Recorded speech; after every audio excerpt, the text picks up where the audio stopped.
Chapter 121 Rare Tear. Jacob was refining the last batch of the Titan tears. With this, he would have 1,754 Titan tears drops in total. After the smoke vanished, Jacob took out a large glass jar, which was almost filled with dark liquid, and he put those few drops into the jar and stowed it away in his pendant again. He then looked at the reaming pile of the Titan iron and shook his head in pity. All of this will be going to waste. Well, I'll let that trolls have it. If he survived the extraction of the parasite gem, he thought. However, at this moment, his eyes narrowed when he heard faint steps and calm heartbeats. His hearing now was extremely sensitive. He could listen to a sound within 100 meters radius, and the closer the sound was, the stronger his hearing. He could tell these heartbeats weren't from his slaves nor any of the members of the Sunset family, but these heartbeats were extremely calm as they moved toward his location. Did I get exposed? Jacob's eyes turned sharper. If there's someone with a brain, it wasn't hard to figure it out. They just have to investigate the people who know about convoy routes and then take out the suspects one by one. I don't know if slave number 1, Sunset Duke, is still alive or not, since these parasite gem controllers will remain the same even if the slave died or the gem shattered. If that's the case, then I would suffer an enormous loss if I lost that rare-grade parasite gem. Jacob frowned before he looked at the staircase with cold eyes. He wanted to see if this was just a coincidence or if these two strangers were really here for him and know about this place. He wasn't afraid of anyone in the uncommon region or even rarer region, so he didn't mind seeing how things were playing out. Furthermore, he was about to leave anyway, so he didn't mind creating some trouble for trolls. Thereupon, when the steps were finally at the door of the underground warehouse, boom! The door was blasted into bits. Jacob's lips curled slightly. So they knew. What a drag. Footsteps rang as the intruders were slowly descending the staircase, as if they weren't in the least bit worried about whoever was hiding in this place. Jacob was the same. He remained static while looking at the staircase. The warehouse was illuminated with lamps, so it wasn't difficult to see each other. Two capped persons appeared in Jacob's view at this moment, while the same could be said to be for the other two. Both sides looked at each other. Jacob suddenly frowned before his calm expression suddenly crumbled when he felt a strange sensation from one of the capped figures, which made his fine hair stand. I'm feeling danger. Jacob was flabbergasted as his expression turned grave. He knew better than anyone that if someone could make him feel danger right now, that person had to be at least an epic or even stronger. Furthermore, there was a helper as well. He couldn't help but cuss his bad luck. Just what the hell are these guys doing here? Jacob was no longer confident in killing them. Even his escape route was blocked by those two right now. Cursed Immortality. Jacob quickly summoned the book. He wanted to know what tier they were and if he could bluff his way out of this mess. While Jacob felt the hidden danger, he remained static without showing anything, while the other party was the same as well. Why is there someone like this doing in this place? Could it be the organization plan has leaked between the upper echelons of one of the three hegemonies? It might be this person deliberately killed the rogue skull so he could lure us here and then get rid of all of us in a fell swoop. Or this is just one terrible coincidence. No. The woman's mind was also working like lightning as my speculation appeared.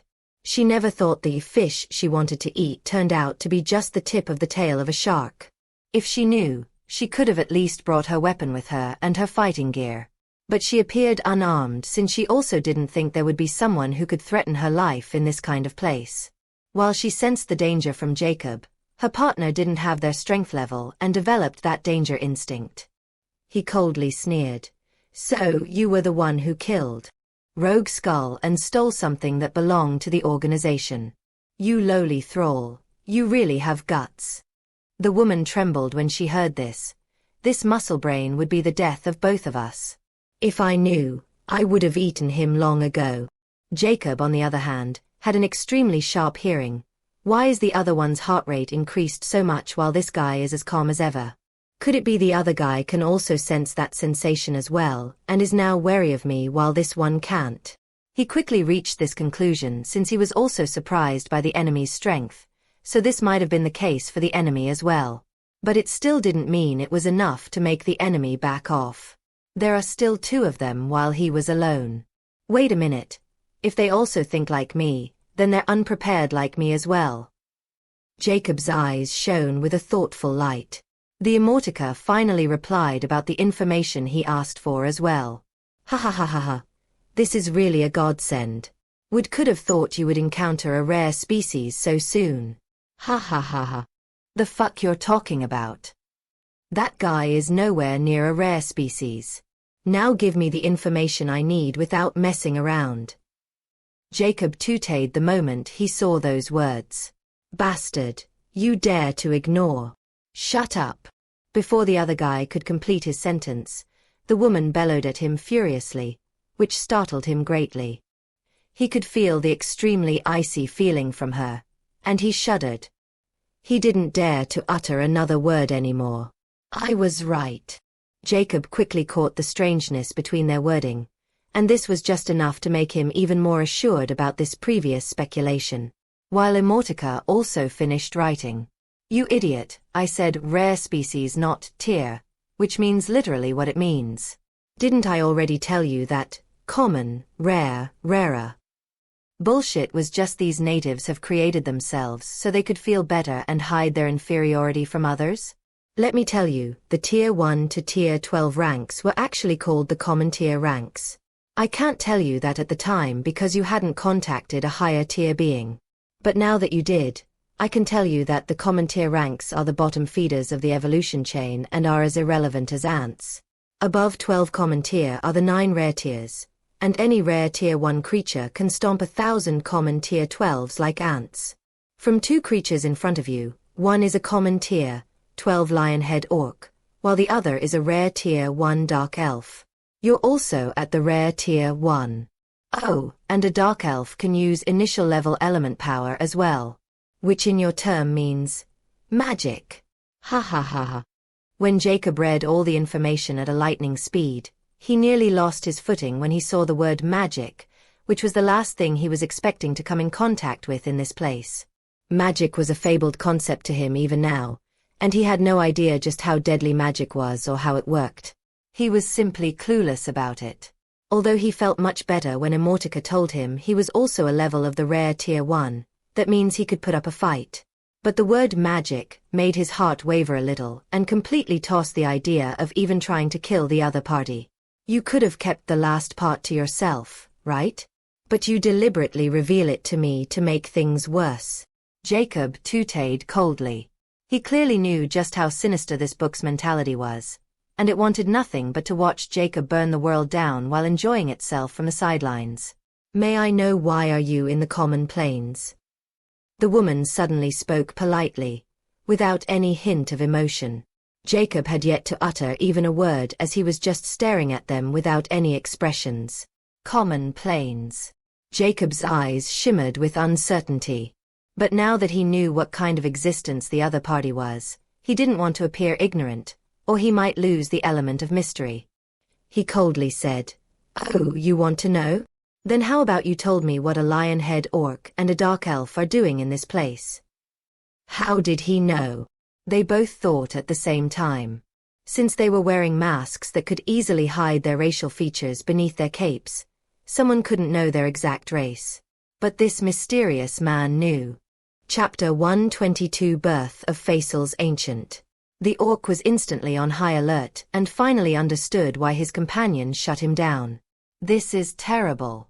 If he's as strong as this crazy bitch, we'll be at a disadvantage since we didn't bring our battle gears and weapons. Fuck my luck. He cussed inwardly.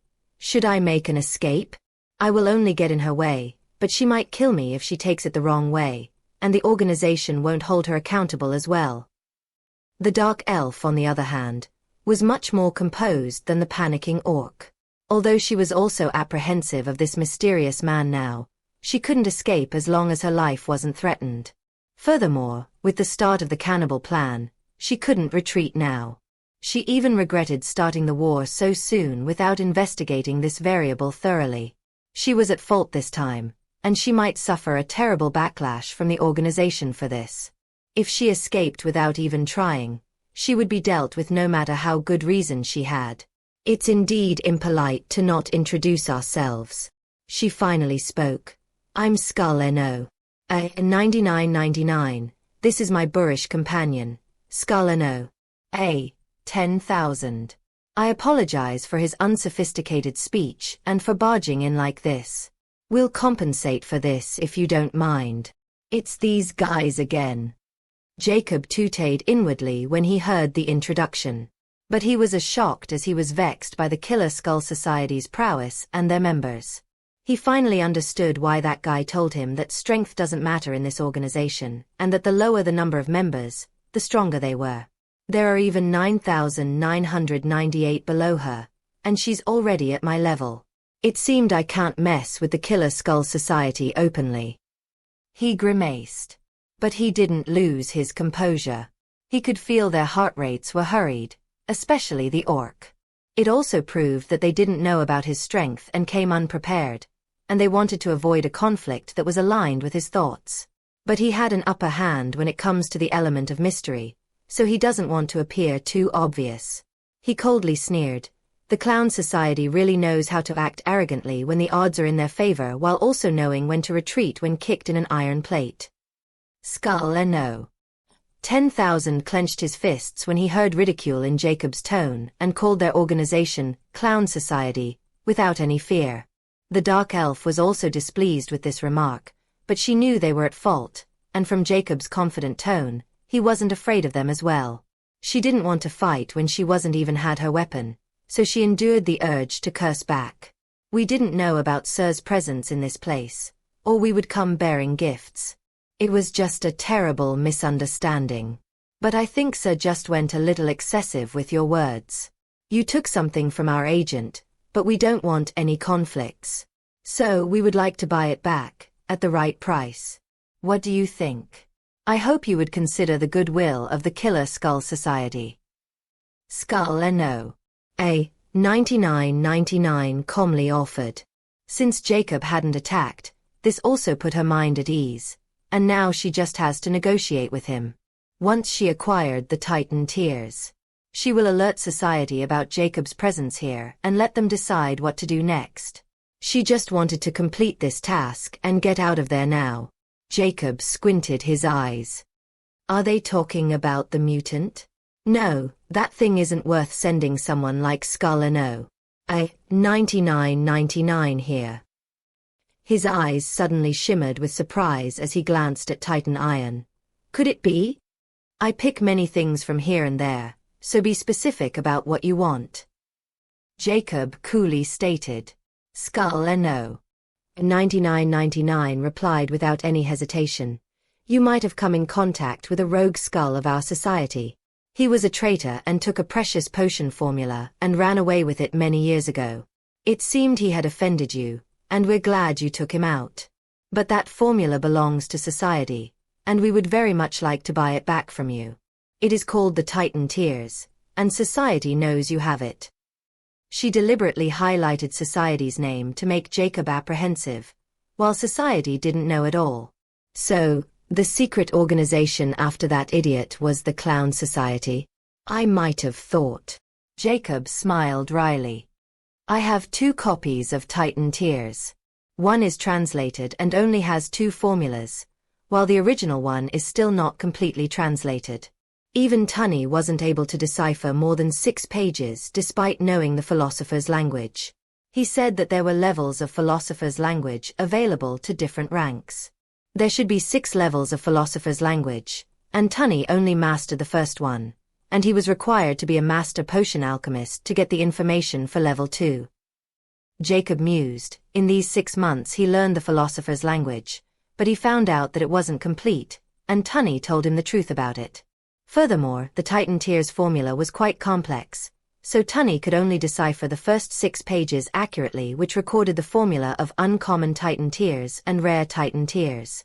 But when Jacob tried to read it, he found that the first page was filled with unfamiliar words, and only some of them were familiar, which made him speculate that the introduction part wasn't clearly translated and Tunney might have made mistakes. Nevertheless, just the two formulas were enough for Tunney and Jerry to reach the peak of common rank. So, they didn't care. While Jacob was different, he was planning on completely deciphering the book. The Titan tears were very useful to him, and he didn't want to search for a substitute. He was afraid he might not even find a substitute as good as Titan tears. So, he was planning to research the philosopher's language when the time came. However, he never thought the Killer Skull Society knew about this formula as well and after it, and even tracked him down. Tunney told me Jerry found this book in ruin, and he never let anyone see it all these years. So, they might only know the name but not the contents of the book. Jacob thought sharply. He decided to test it, and said, "If that's the case, I don't mind giving it back since there are only 2 potions formulas which would be quite useless to me after some time. Your society doesn't mind me using it, right?" Skull no. In 9999 had a silent sigh of relief when she heard this. If Jacob didn't agree, then she might really have to test his strength. But now that he spoke like this, it means he was willing to give it back at the expense of continue using it for himself until he deemed it useless. It also means he was afraid of society. Completely at ease, she chuckled and said, "We're not that mulish. Since you do us a favor by getting rid of a traitor, we won't inflict any rules.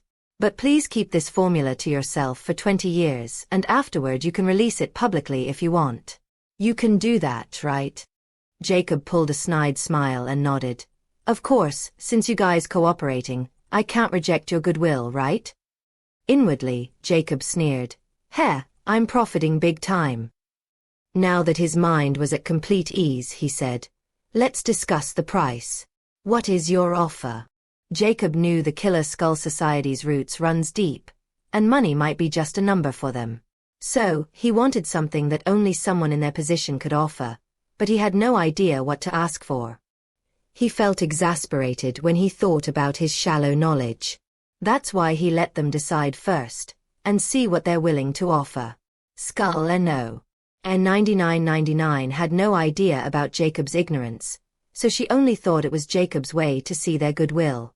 She pondered a bit before she said, "First, can you tell me what were you doing here and your name?"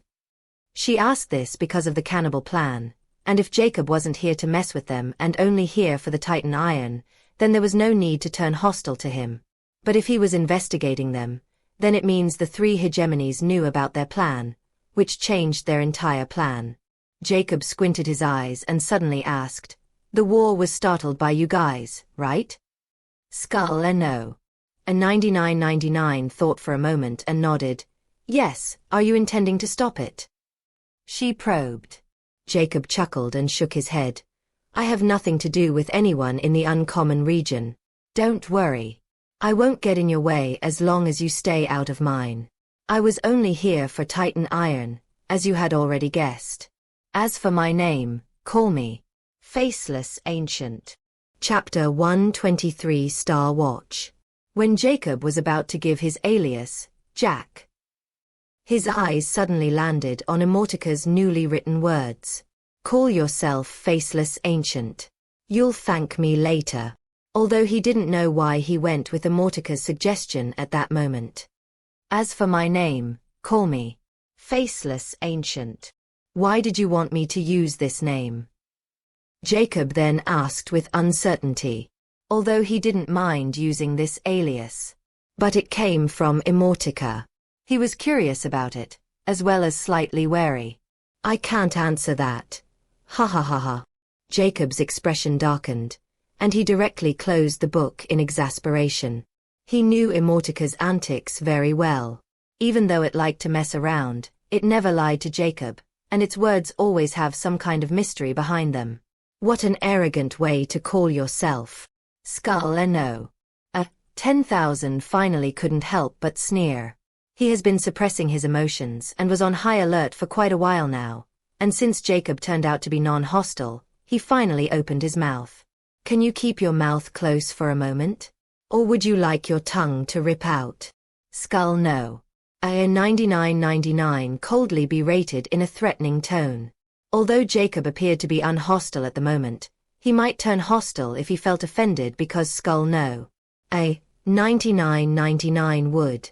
She would want to rip apart an idiot orc if he dared to talk with her in this tone. Jacob coldly looked at the lion-headed orc and spoke. I want his life as a part of this deal now. Skull no. A 10,000's eyes contracted when he heard this, and he took a step back. He suddenly felt a murderous pressure on him when Jacob looked at him. He even felt Skull no. A 9999 would take this chance to get rid of him, and he was ready to flee. Skull no. A 9999, however, shook her head. I know he's annoying and disrespectful, but this isn't called for a death sentence. Besides, we'll deal with our own people. I'll raise your compensation for this offense. Jacob was startled. He didn't expect this decisive woman would take this stance. He was simply testing the waters to see just how united they were, but he never thought she would risk turning adverse for that idiot. Either she's extremely loyal to the society, or she's bonded by something like a parasite gem that won't allow her to take certain actions. Jacob mused with a sharp light in his eyes. Killer Skull Society, huh? I'll see more of them in the future. All right, let's hear it. Jacob nodded without forcing Skull no. A 9999. Skull no. 10,000 had a massive sigh of relief when he saw the situation was subdued, and he didn't dare to open his mouth again. The opponent wasn't someone who he could mess with or poke remarks at. Skull no. A 9999 also felt this person was quite sensitive like her, and this kind of opponent she hated the most. Because they were too hard to deal with. She spoke in a charming voice. 500 million gold coins for your inconvenience, and a rare Tier 1 technology of light orb shield for the Titan tiers as goodwill from our organization. Furthermore, if you're willing to leave the common planes, I'll add a common Tier 12 haste potion formula. Although Skull no.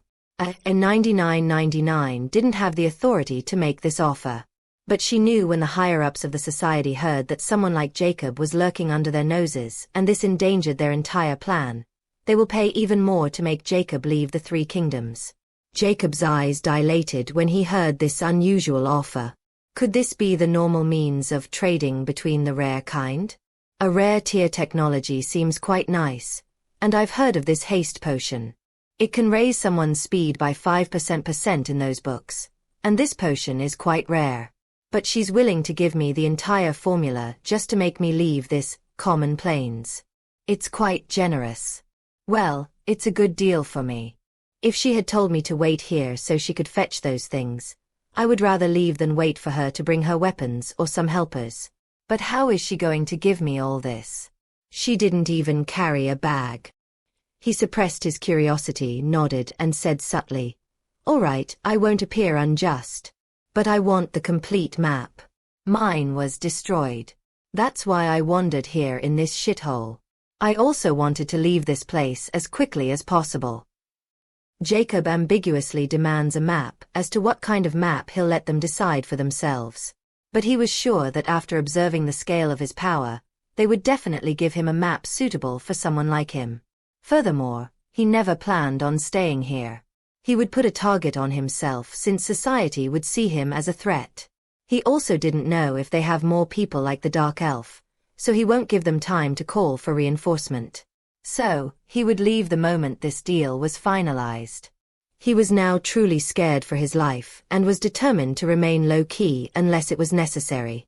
Jacob also knew as long as he held the Titan Tiers formula, they won't make a move on him, but the moment the formula left his hands, they will try to hunt him down. After all, in their eyes, Jacob now knew whatever they were doing, and they won't let him spread the news for the secrecy's sake. They were only friends and backed down for a moment. Skull number 9999 eyes shone in understanding when she heard this. So, he appeared here by chance? Well, it does make sense since it would be far more dangerous to cross to this side without a clear route. She mused. She even felt relief. It also gave her some hints about Jacob's background.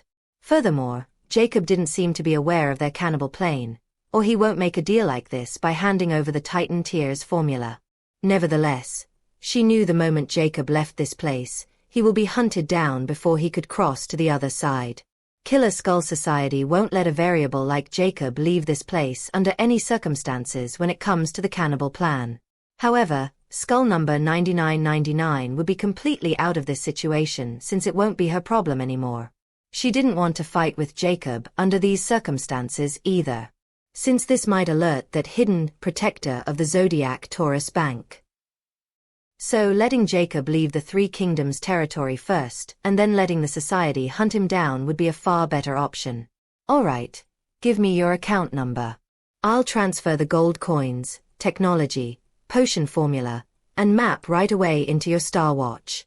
But I need access to my Star Watch for this. Can I? Skull number 9999 showed a silver wristband on her ebony wrist. Jacob squinted his eyes when he saw the wristband. Now, what is this Star Watch? Is this an advanced mobile technology? Now, he was really in a dilemma. He didn't know there was something like this, and that these methods of exchange would be entirely virtual. This place was just far behind in technology from the place these two were. But he can't tell them he only has a pager, which didn't even have any signal here. So he made an ambiguous excuse. Do I look like I'm wearing one? He coolly showed his wrists. Skull number 9999 eyes squinted behind the cape when she heard it. It seemed he was telling the truth. Nonetheless, she then looked at skull number 10,000 and said, "Give him yours." Skull number 10,000 was baffled by this command. Fuck, I spent 50 million to buy this watch, and now she wanted to give it away?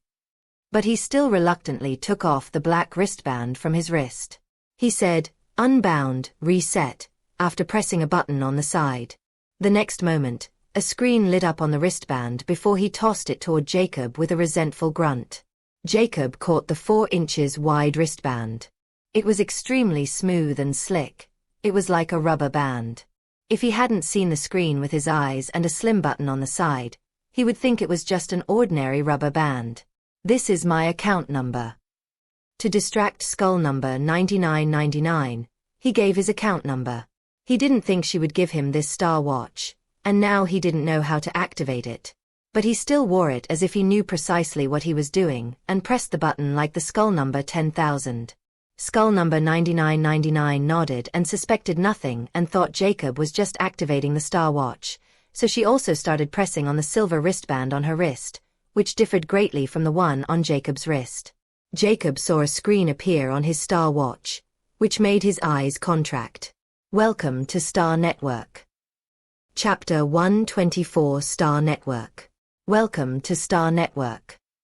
Jacobs cocked an eyebrow when he saw the color screen and familiar white color words.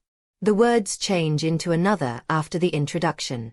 Starting the bidding process of Star Watch model A05 with the user. Please speak, continue, for voice recognition. Jacob coldly does as it was written. Continue. A blue scanner suddenly lit on the screen before new words appeared. Voice recognition has been successful. Start the DNA binding? Yes/no. Jacob's eyes narrowed as he touched the yes.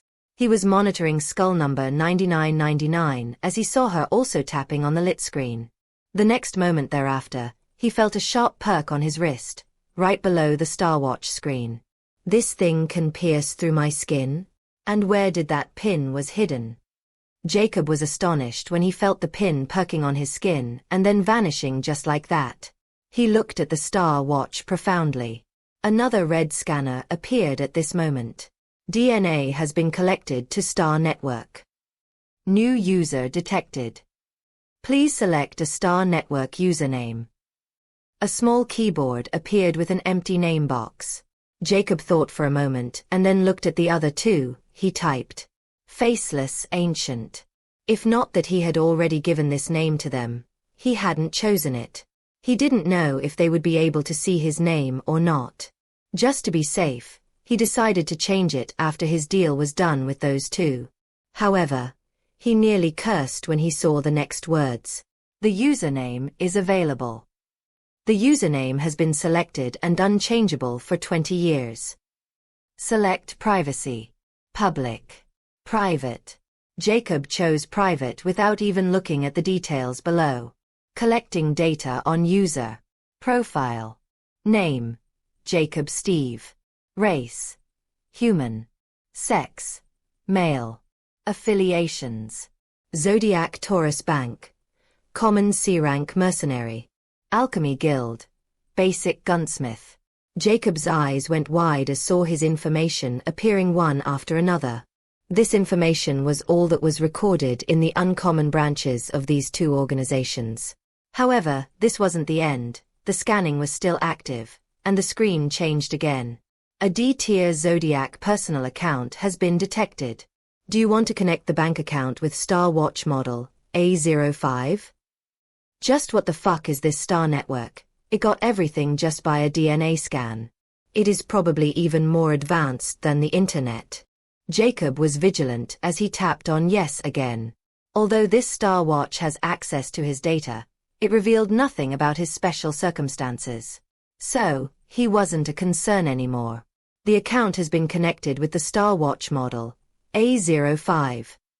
After that, the menu was finally open, and there were only 5 icons with their names. Profile. Bank. Files. Date transfer. Start network. However, before he could explore any further, a notification appeared as his bank icon flashed. Picky Eater transfer 500 million gold coins into your account.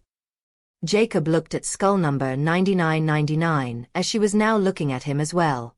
Do you receive it? She asked. Picky Eater, really? Jacob looked at her strangely, but he nodded his head. Picky Eater, I presumed? Jacob clicked on the bank icon, and he saw his bank balance had increased by 500 million. Current balance: 723,890,130. Another notification appeared on the screen. Your D-tier account is eligible for C-tier upgrade. Upgrade/later. Jacob upgrades it without any hesitation. This thing is far more convent than that ZMTD. Skull number 9999 looked at Jacob's profile sneakily as well. Faceless Ancient. Private account. She coldly grunted when she saw this and closed it. All right. I need to look at the formula of Titan tiers first before I'll transfer the date. Skull number 9999 coldly told.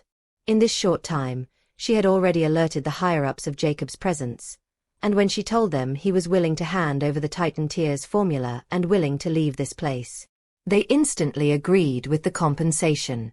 Not only that, but they sent her a new map so she could give it to Jacob. She knew the society has already on the move, and Jacob would be dealt with as long as he followed this exact map. Furthermore, she wasn't worried that Jacob would not follow the map because as long as Jacob stayed in common planes, he won't be able to hide from society's eye. She even used the picture function, which was unique to her Star Watch, which was of a higher model. She took Jacob's pictures without even him knowing and sent them back. You could only blame yourself for being at the wrong place at the wrong time. A cold glint flashed past her eyes. She almost believed that Jacob was likely telling the truth about how he appeared here. But for the greater good of their cause, they can't let Jacob leave the common planes. Even if he had that Star Watch, he could only make bank transitions, use Star Network search engine, or by some virtual staff. He can't contact anyone with that old model or send messages. She thought Jacob wasn't aware of such a function after she saw he wasn't demanding her Star Watch. Even A99999 got that model after spending a fortune in the society member shop. Jacob thought it made sense, so he took out a book from his pocket. Although Tunney only translated 2 formulas, they still filled this 100-page book. Jacob opened the book in his hand and let skull number 9999 have a look at the contents. He knew she can easily see every word from this distance. After the 30th page, he closed the book and coldly said, "You have already seen the first formula. After the transaction is complete, this book is yours." Skull number 9999 nodded. She had some understanding of potions, so when she saw diagrams and complex algorithms of materials and their components, she knew it was indeed the real deal. She tapped the transfer files app on her watch and placed 2 files in the transfer tray. Jacob felt the vibration from his star watch. He saw the notification of the transfer and accepted it. The next moment, within 2 seconds, 3 files appear. 2 were complex, while the last one was a virtual map that was extremely large, and his lips curled up when he saw the details. What a fucking big world, he thought with exasperation. This map covered the entire Common Plains, which was divided into epic, rarer, rare, uncommon, and common regions by the natives. But actually, it was just the most insignificant region, and its area wasn't even a tenth of the rare plains, which was the place from where the Dark Elf came. That's why Jacob was shocked by the vastness of this world, and he was longer even thought about how huge this world was and finally understood why it was called the Zodiac Plains, not Zodiac World. He closed the virtual map and decided to study it after no one was around. He then tossed the book towards skull number 9999, and she caught it. She quickly opened the other half part, and after confirming it was all there, she put the book away. She was finally relaxed, and now even if Jacob turned hostile she could easily escape. "It's nice doing business with you," she asked in a friendly tone.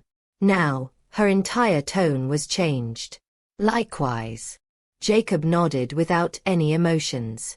She then posed another question in a gentle tone. "So, when will you leave?"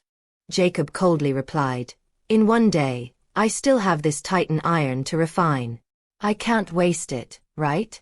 So, please, if you will." TSK. "Alright, I was just being friendly. Let's go, there is no place for warmth in this world." She lamented, but her steps were swift. "This two-face bitch, she's leaving me behind." Skull number 10,000 cursed as he fled at full speed. He didn't dare to stay with Jacob alone. Dark elf of elf race, huh? There are thousands of folktales about them in my old world. I never thought I would encounter one in such a situation. Well, she was a dark elf, so I still didn't encounter a real elf yet.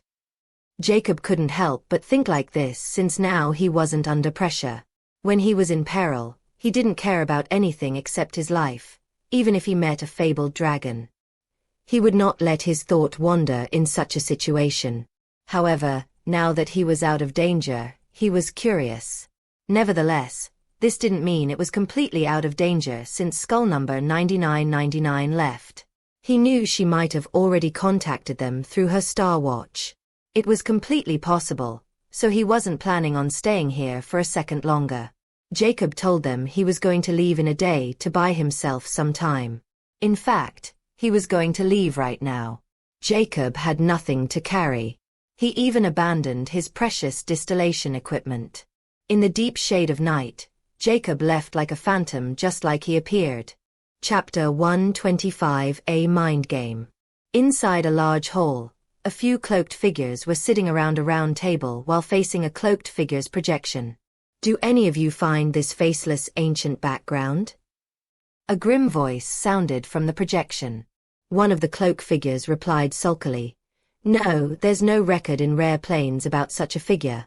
He must be a nobody who was probably being chased by someone and accidentally crossed to the Common Plains," as a 9999 reported. Another cloaked spoke at this moment. "I found something interesting though." "Oh, let's hear it." The person in the projection coolly shifted his focus on this small figure, as well as everyone else. "From this faceless ancient fellow's Star Network account, I found that he had never made a purchase and wasn't in any of the 3 hegemony's private star servers. Although no one can bypass Star Network security, this doesn't mean everyone is anonymous. However, this person is quite peculiar since it's out of the ordinary to not buy or have any contact with the Star Network, despite being a rare rank expert. So, according to you, this person isn't from the rare region, but the common region, and he somehow threatened and fooled a 9999 into handing over everything he required to cross to this side?" The person in the projection voice was filled with unspeakable danger. If this was true, then didn't this mean they were just fooled by a native of a common region? It would turn their killer skull societies prestigious into the mud. "It's just my speculation. Although there's hardly any case of someone breaking into rare rank from common rank in the common planes, there's still a possibility, and we can't ignore it even if we didn't want to. The person sighed and continued. If we look at the bright side, if he really is a native of common planes and somehow achieved this level of power that could threaten 9999, then there's only one possibility. What might that be? Titan tears, he said matter-of-factly. The entire room fell into silence after they heard it. After a few moments, the person in projection impassively said, "It seemed you found something which made you quite sure that this is the native of common planes, right?" "It's indeed true." The person nodded. "After I analyzed the Titan Tears 2 formulas acquired by A9999, I found they were written in a first-level philosopher's language. We never paid much attention to this formula unearthed in the common planes, and let it rested in the hand of Rogue Skull for years as a keepsake. However, after this faceless ancient crawl out of nowhere, it made me think, what if Titan Tears weren't just a common rank formula, but a rare rank which would make it easier for common species to break into rare species? I have already tested the basic common grade formula, and trust me, with only 1,000 drops a normal lab rat turned into Tier 3 common species. And there's still an intermediate version that required Titan Iron Essence to make, and we'll have the results soon." "What? Is that true?" everyone exclaimed when they heard this. Even the person in the projection trembled ever so slightly. "Silence," he coldly uttered, making everyone shut their mouth. He then deeply spoke. "Sent me the data. P alpha D alpha no one. Oh, I have already mailed you." The man chuckled as if he had already expected this. The person in the projection went silent, and no one speak anymore. They knew he was seeing the test results and they wait eagerly for his reply. After a few minutes, the figure in the projection finally spoke with a hint of elation. "This is indeed a magical potion. Your theory about that native might be true indeed. The Rogue Skull was simply incompetent. That's why we never found the true value of Titan Tears. Now I understand, you're suspecting that this native didn't hand over the whole formula because it might be written in a higher-level philosopher's language and given us a copy, right?" he sharply questioned. "Only one way to find out," the person said darkly. "But if it's true, then we can't let him escape with such a potion in his possession. Even the 3 hegemonies would do anything to get their hand on Titan Tears if it can increase someone's chances of crossing the rare rank. Indeed, he must think we won't be able to find out about it just because he handed over a part of it. His thinking process is indeed like a typical Plains native who didn't know the vastness of this world. But he would know soon since he had Star Watch now, and this would make him desperate to hide. Yet, it's to our advantage," the person in projection coldly declared.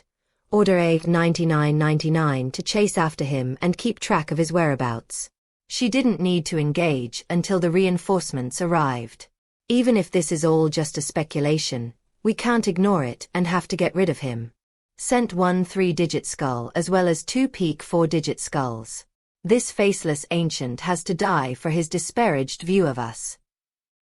A silhouette was moving between trees in the middle of the night at high speed. This person was none other than Jacob, who was already at the border of the Humane Kingdom after he left the Sunset Duke estate an hour ago. He was in a hurry to enter the Humane. He stowed away his Star Watch since he didn't know if it was traceable or not. If not for that virtual map on the watch, he might have destroyed it. So he decided to only activate it when he wanted to leave the common plains. Right now, he didn't have such a plan because he would be at the bottom of the food chain in rare plains, and he wasn't confident in crossing the boundary with no harm.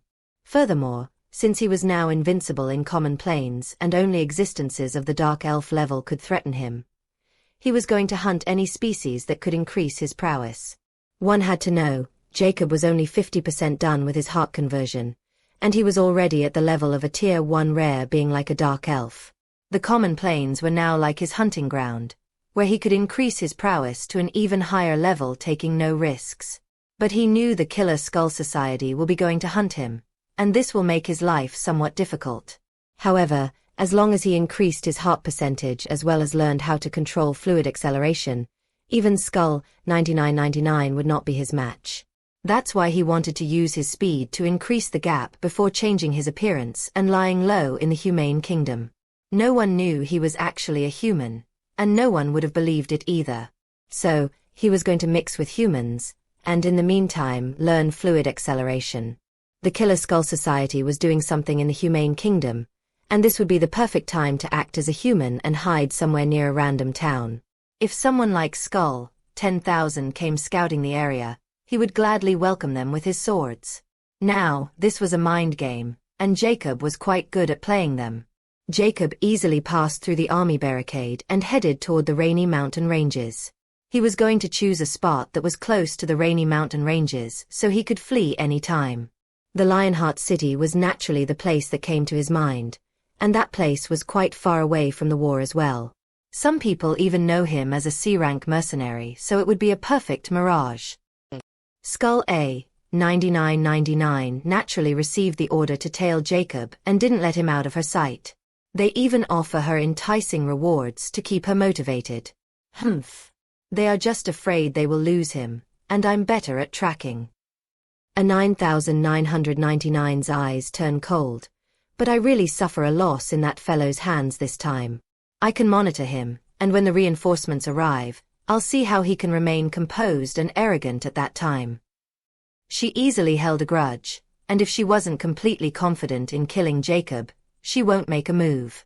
Now that the orders were only to follow Jacob, she didn't mind, since it was her specialty to track others.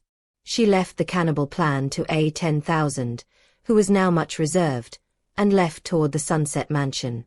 This time she brings her gear and weapon. It's only been an hour, so he was still making the Titan tears.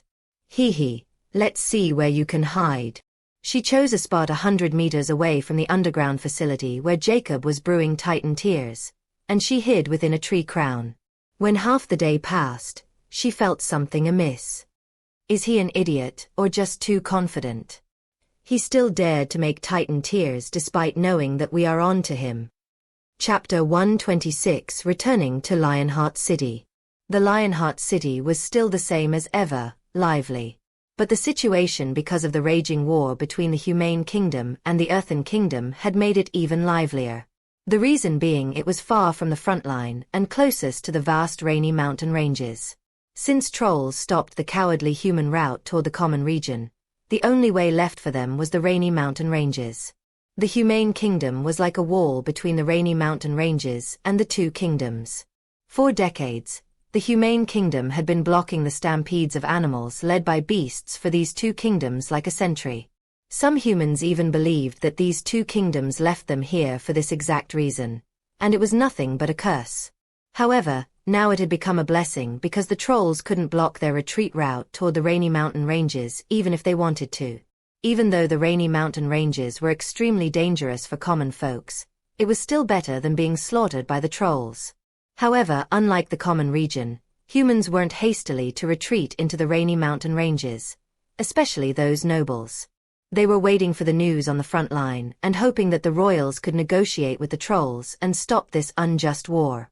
So they don't have to leave their homes and wealth. That's why the barren and weakest Gloria country became almost congested. Those who couldn't enter any city or town made camps around them, and most of these people were the actual residents of Gloria country, who were forced out of their houses by powerful mercenaries or noblemen. Even the ruling family of the Gloria country, the Gloria family, was rumored to force out of their castle and live in a shed of their own territory because a marquis rank figure occupied their castle with his family and other high-ranking nobles. In the middle of the night, a silhouetted wearing a hood appeared on the Lionheart City's wall as his amber eyes were icy cold as he looked at the brightly lit town even in the middle of the night. This person was none other than Jacob, who just reached here. Because the main gates were closed, he had no choice but to climb the wall, which was a piece of cake for him. There were many camps outside, and some Tada camps with people living in famine. He could understand why they were in such shape. He had seen trolls in already conquered human cities, butchering humans, raping women, and abusing children. However, he didn't lend a helping hand since it would only make him expose himself, nor he would even if the Killer Skull Society wasn't onto him. War is part of every nation's history, and without the capability of war, A nation can never be called strong. Even those peace-loving nations are required to have the power to keep the peace, much less a warmongrel nation like Hob Trolls. Even without the involvement of the Killer Skull Society, the Troll would have started this war because the humans were getting stronger at a terrifying rate, and this wasn't good for goblins as well. They would have done this kind of slaughter to decrease the human population and cut down their experts. But Jacob also noticed something strange on his way here. Those trolls were collecting the blood of every human they killed in large containers and then sending them somewhere. Jacob mused it might be related to the realistic goal of the Killer Skull Society to start this human slaughter. But he didn't want to get involved and looked the way.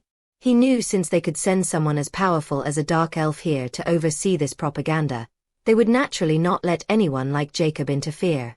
However, Jacob also saw an opportunity in all this, but to grasp that opportunity he required much stronger power than he currently had, and that's why he came straight to this place to mix with the humans and stay far away from the war as long as possible. I wonder if my old house is occupied as well. Jacob looked in the direction of his luxurious mansion and squinted. He could hear many powerful heartbeats around the city, but instead of feeling flustered, his lips moved upward into a cold smirk. He jumped from the wall and landed on the ground. Without stopping, he headed toward Lion Street where his old mansion was. Soon, he reached the destination and saw the closed gate of many E-rank and D-rank mercenaries camping out the gates. It seemed someone powerful had taken over the place after my renting time was over, and they even hired so many mercenary guards. Jacob easily leaped over the 30-meter-tall wall and entered the familiar garden. He saw the lights of the mansion were still up, and without hesitation, he headed toward it. Jacob also revealed his face, hid his hood within the collar, and knocked on the door. He didn't mind going from the window, but it would be meaningless since he couldn't remain hidden all the time. Since the new owner was still up, he decided to get it over with taking over this place. Soon the doors opened, and a middle-aged man in butler clothes appeared. Jacob knew this man. He was the butler of this mansion, Harrison. Harrison was shocked when he saw Jacob's appearance and instantly recognized him with his silver hair. "Yes, sir, you." He was bewildered. Jacob has vanished for over a year now, and the new owner appeared recently after his renting contract was over. Even the head of the Gunsmith Guild once comes looking for Jacob, which shocked Harrison. But since he wasn't here, he left without saying anything. They even assumed Jacob was dead in the wilderness. Jacob had a good impression of Harrison and nodded. "Who is living here right now?" Harrison was snapped out of his stupor and sheepishly replied, "Sir, since you hadn't come back over a year, the landlord rented this house to a C-rank mercenary group, and now it's their garrison place." Jacob didn't even frown and merely nodded. "Take me to their leader." Harrison was baffled by this comment, but Jacob had already entered the house and walked toward the hall. Harrison hurriedly followed and blurted, "Sir, it might not be a good idea. This mercenary group belongs to the Tigers Denver. A B-rank mercenary group under a B-rank mercenary command. They won't take it happily that you barged in like this and might take it as a provocation. Furthermore, I heard them talking that because of the war, the Tigers Den dominant team might come here with their leader to lie low. You should leave while you can." Jacob chuckled when he heard Harrison's concerning words. He knew this guy was kind and really wanted him no harm. "They're already here," Jacob said as he looked at the hall filled with 8 people in their night clothes while holding different weapons and firearms. They were clearly not expecting some guests and were wary about the sudden knock on their door despite many guards outside. Those fellows were ordered to not allow anyone in, so whoever can break past their detection will not be anybody. 6 of them were women, all of them were city-toppling beauties, and 2 guys were also tall and handsome. Furthermore, they were all C-rank mercenaries. Seeing Jacob's handsome appearance, those women's eyes lit up while the 2 men frowned, watching this unknown fellow walking like he owned this place and their butler following behind him with a worried expression. "Harrison, is this your friend?"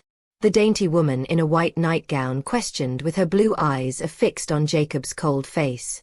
Harrison's heart palpitated when he saw those powerful figures gathering together at the same time. He was about to nod when Jacob spoke. I'm not anyone's friend. I was living before you guys in this place and was away for some time.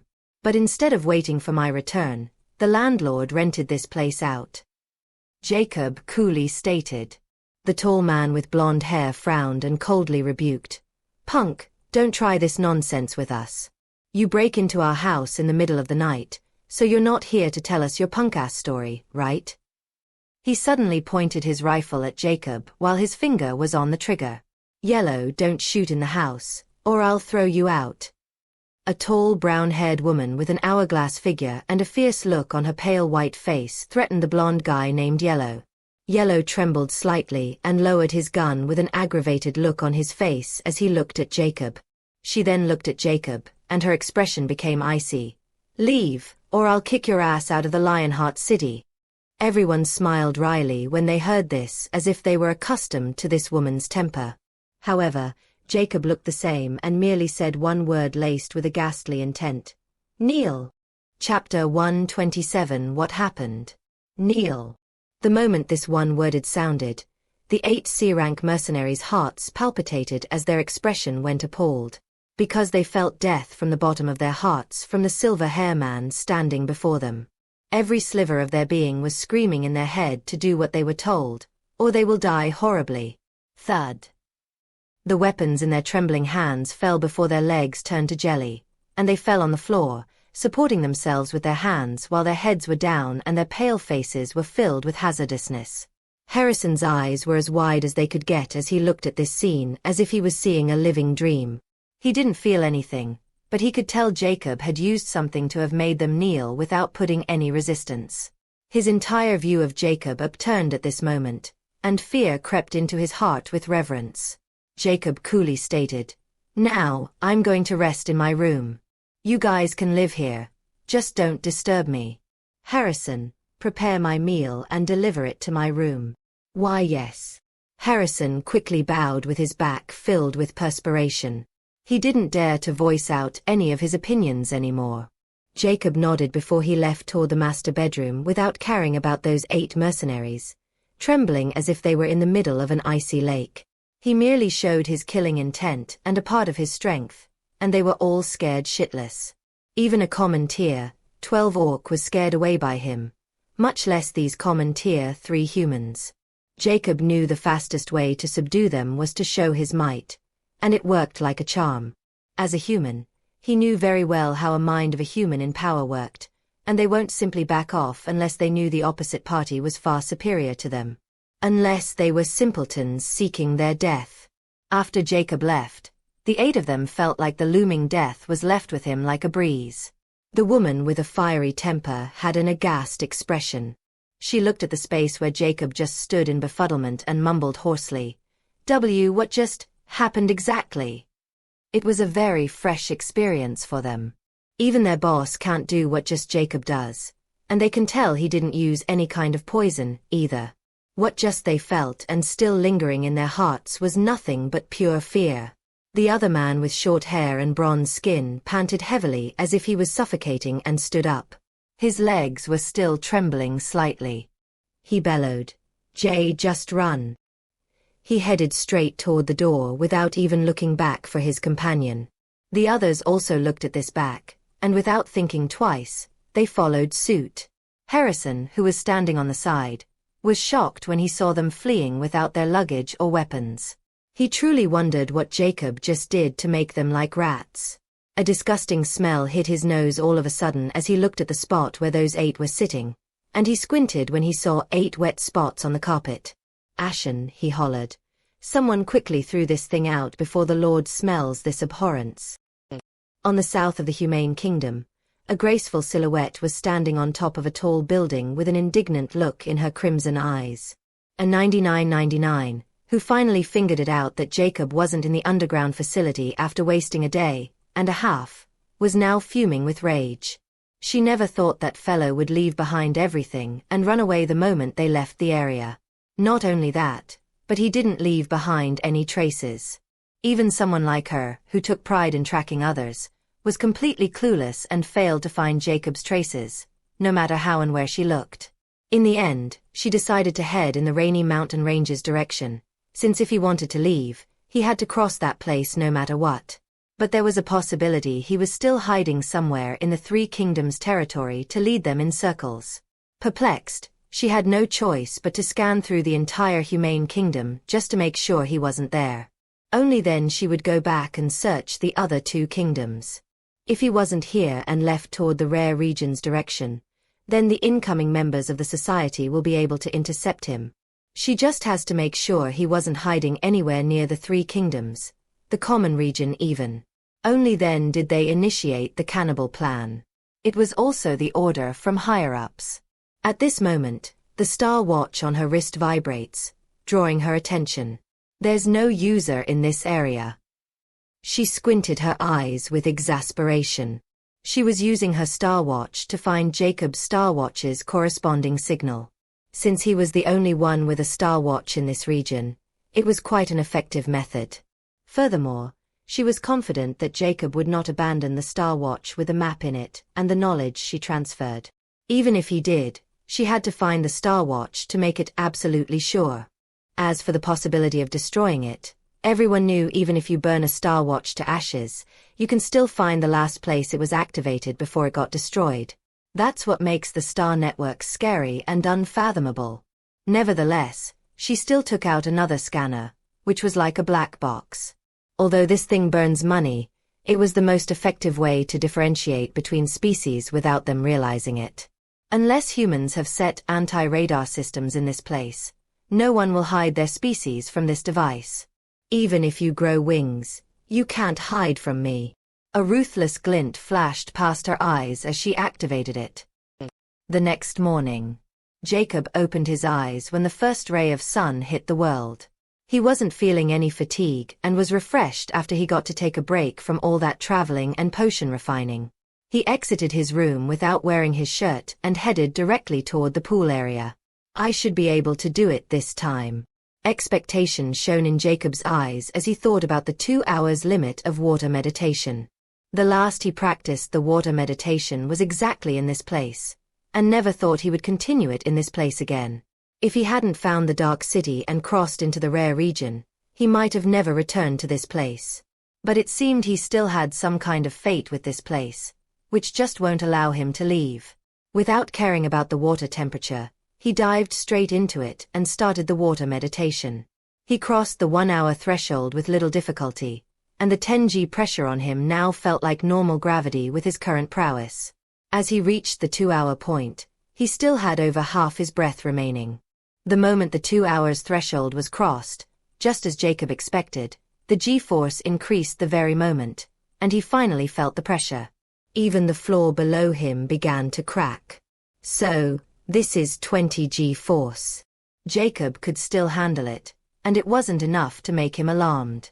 But it was enough to make him finally feel suffocation.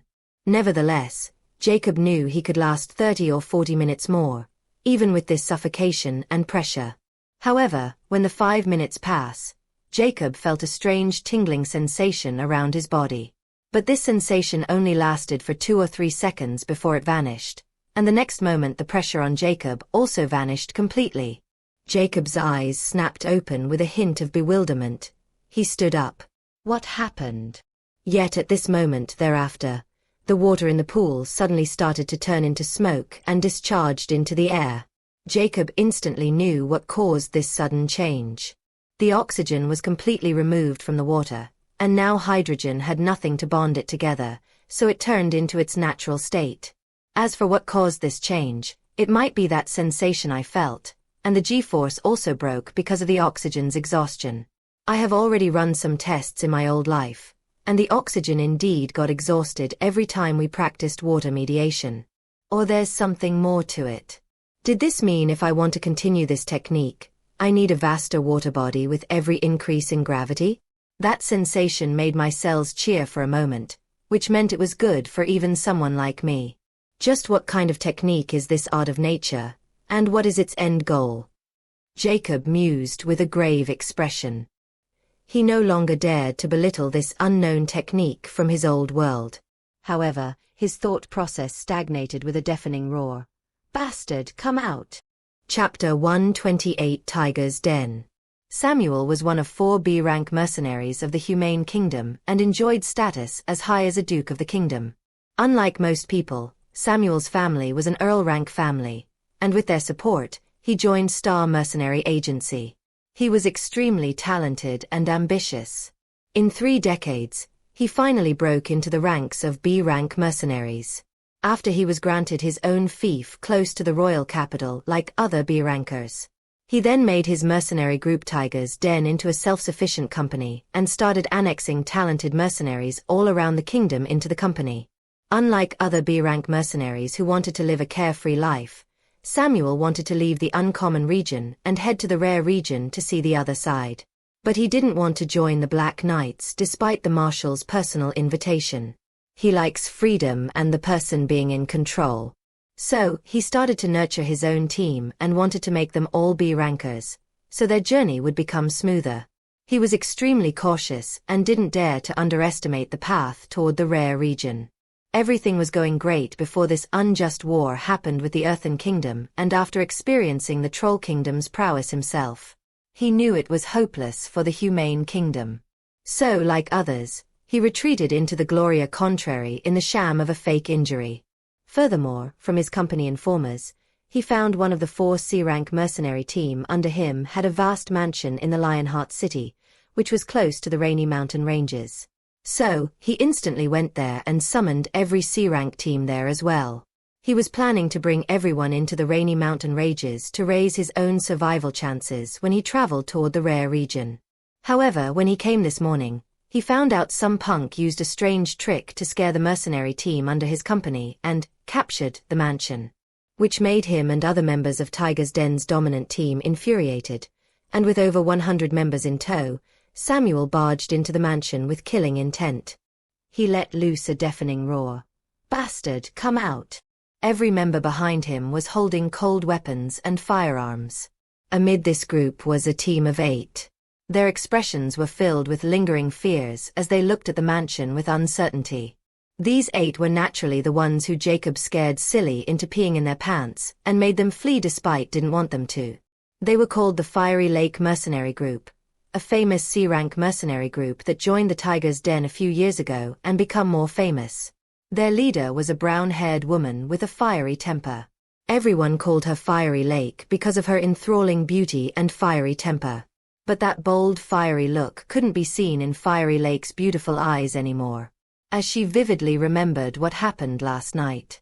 However, she was still uncertain about what happened at that time, even though she believed that Silver Headman tricked them and made a fool of themselves. But she was still fearful for some reason, and if not for Samuel's presence, she would never return here, even if she was uncertain about the last night's events. At the very front, a 6 feet 1 inch tall burly man donned skin-tight armor, and 2 battle axes attached to his back were coldly looking at the mansion with his black eyes. His square bronze skin face, with short black hair, gives him a handsome look. He was Samuel, a B-rank mercenary and boss of Tiger's Den Company.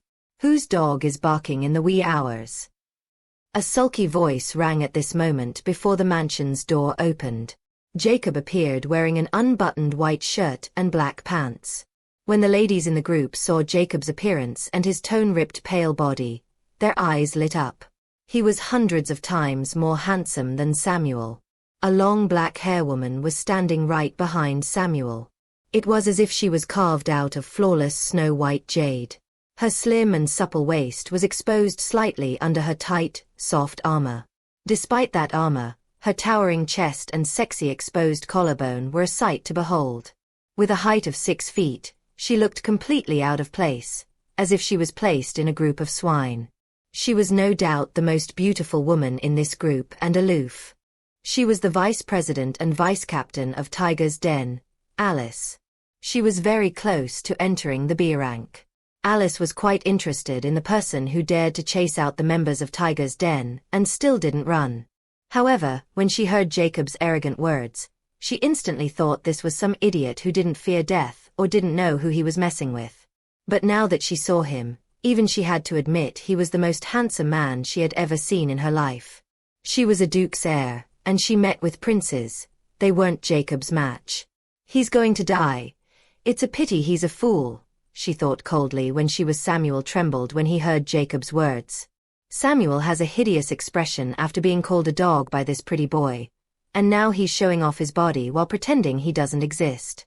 It intensified his killing intent, especially when he felt Alice's gaze. He already considered Alice his personal property and someone only he could court, so now it was personal. P alpha d alpha no one since you dare to snatch my thing, I'll send you on your way. Samuel coldly uttered while he moved his hand toward the axes on his back. Jacob's expressions were impassive as he looked at Samuel and let him draw his axes. How about this? I'll take one of your arms because of the disturbance you just caused. Jacob uttered as if he was giving an absolute verdict. Harrison and the other servants watching this drama were gobsmacked by Jacob's words, as did everyone else. A skinny guy with revolvers in his hand bellowed while pointing his gun at Jacob. "Boss, let me rip off his sharp tongue for you." He was Shooter, another vice-captain of the Tiger's Den mercenary group. "Heh, vice-captain, don't you see the boss's expression? He's going to chop that guy into mincemeat.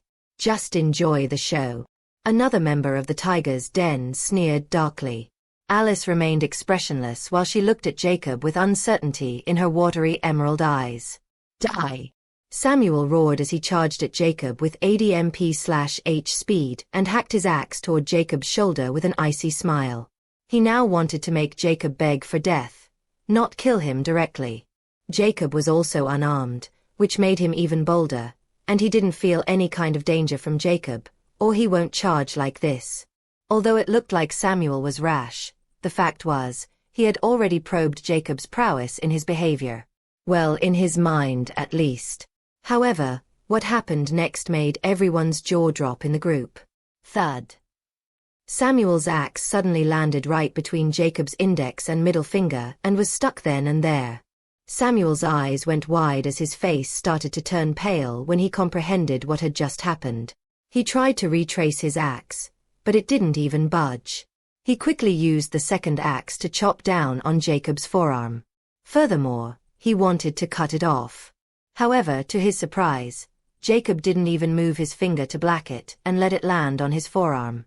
But what happened next made Samuel and everyone watching gobsmacked with horror.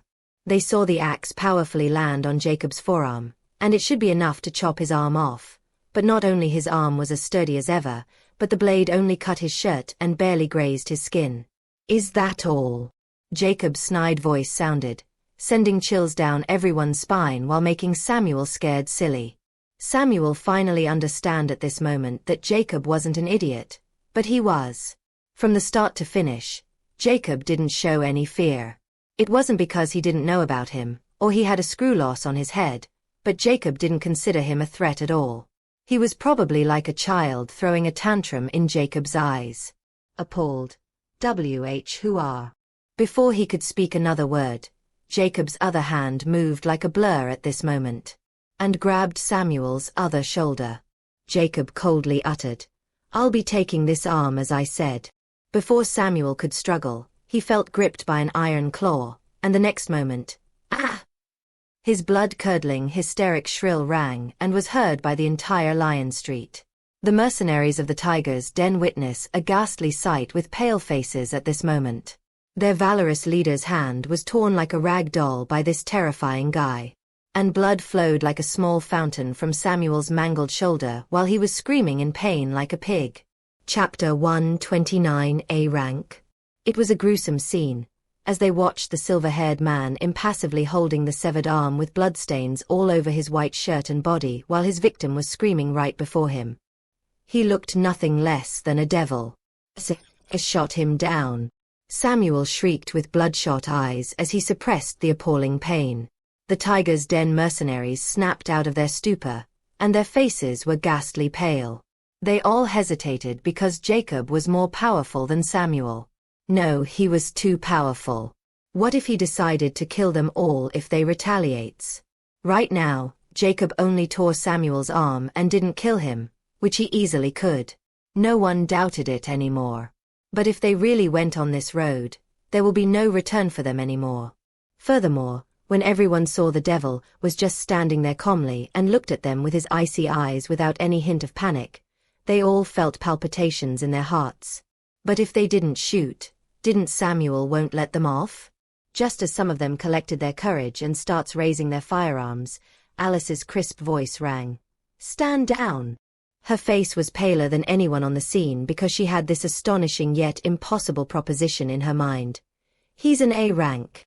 Because of her background, she was far more informative than anyone, and she heard lots of legends about an A-rank expert, and this man in front of them was nothing but like those legends. The moment Jacob tore off Samuel's hand like he was tearing a dry leaf, this realization hit her.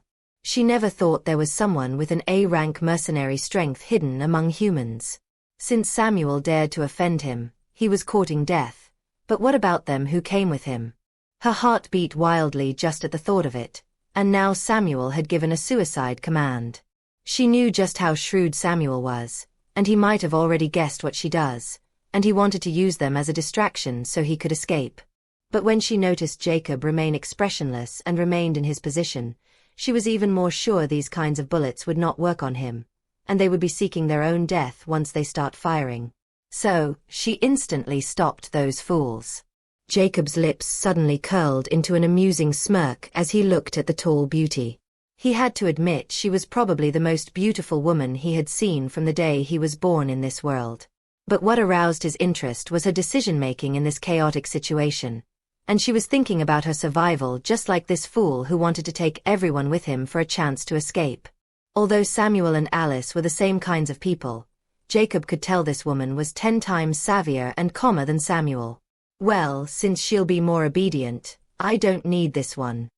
Jacob's eyes turned cold as he looked at Samuel, who was seething in pain, or pretending to as his bloodshot eyes were darting around.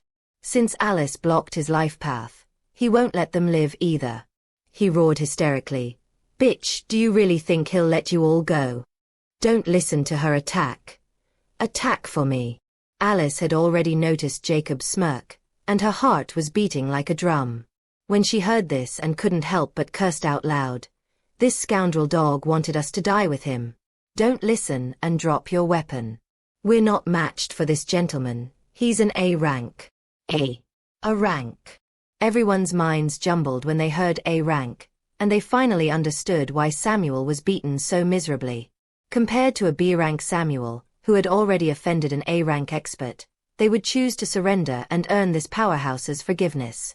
Even the most loyal original Tiger's Den members have the same thoughts, and the very next moment, they all dropped their weapons without any hint of hesitation. We surrender. It was Samuel's fault and they were also the ones who took him here. Everyone turned and pointed toward the Fiery Lake team of 8 with indignant eyes. If it wasn't for these 8, would they come here? The answer was yes. Because Samuel had already considered this mansion his hideout until the war with the trolls would decide, and even bought it from the original owner. So, they would have come here even without them. But to save their own skins, they put all the blame on them and hoped Jacob would spare their life. They never thought there would be an even scarier existence than the entire Earthen Kingdom residing in this barren country, and they just had to offend him. It was all because of one fucking mansion. The Fiery Lake team's faces were ashen when they saw everyone pointing at them and distancing themselves from them.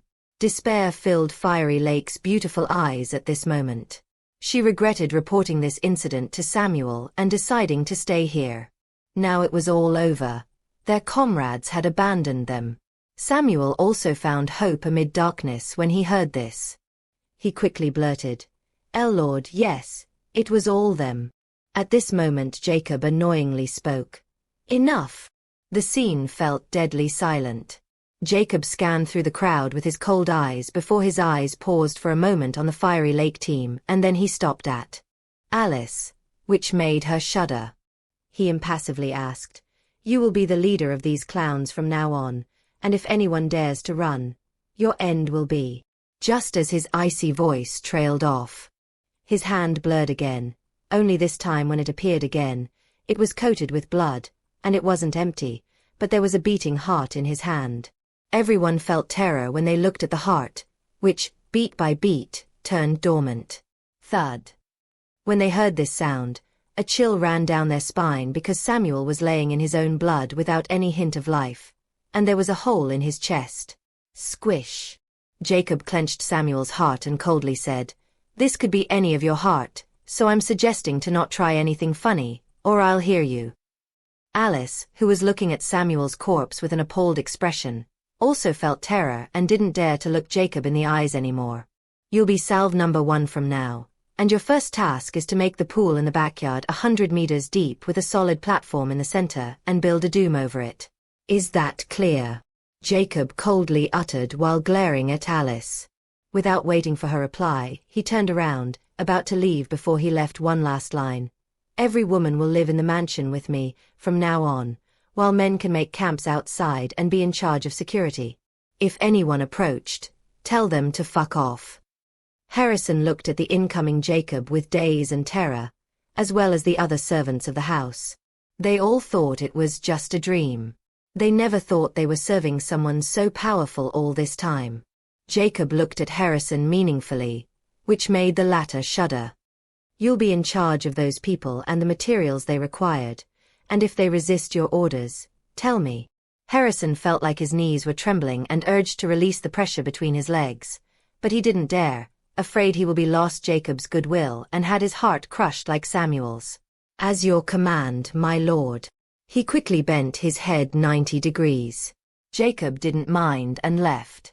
The entire purpose of putting this show in everyone's eyes was to put fear in everyone's heart as well as announced his existence among humans. Furthermore, he really required some labor to make the pool deeper so he could continue practicing water meditation. These people happened to be just what he needed, and Samuel delivered them to him. "Now, I just have to remain here and wait for their reactions. If I thought correctly, this might really work." An astute glint flashed past Jacob's eyes as he headed toward the basement. Alice looked at the empty space where Jacob was just standing a few moments ago. "Slave number 1? Those words rang in her mind like thunder. She, a proud daughter of a duke, was proclaimed a slave, and she can't even put up resistance or word out of her protest. It was simply a tremendous blow to her pride and confidence. Everyone has complicated expressions on their faces. They never thought their entire understanding of power would be upturned by coming to this place.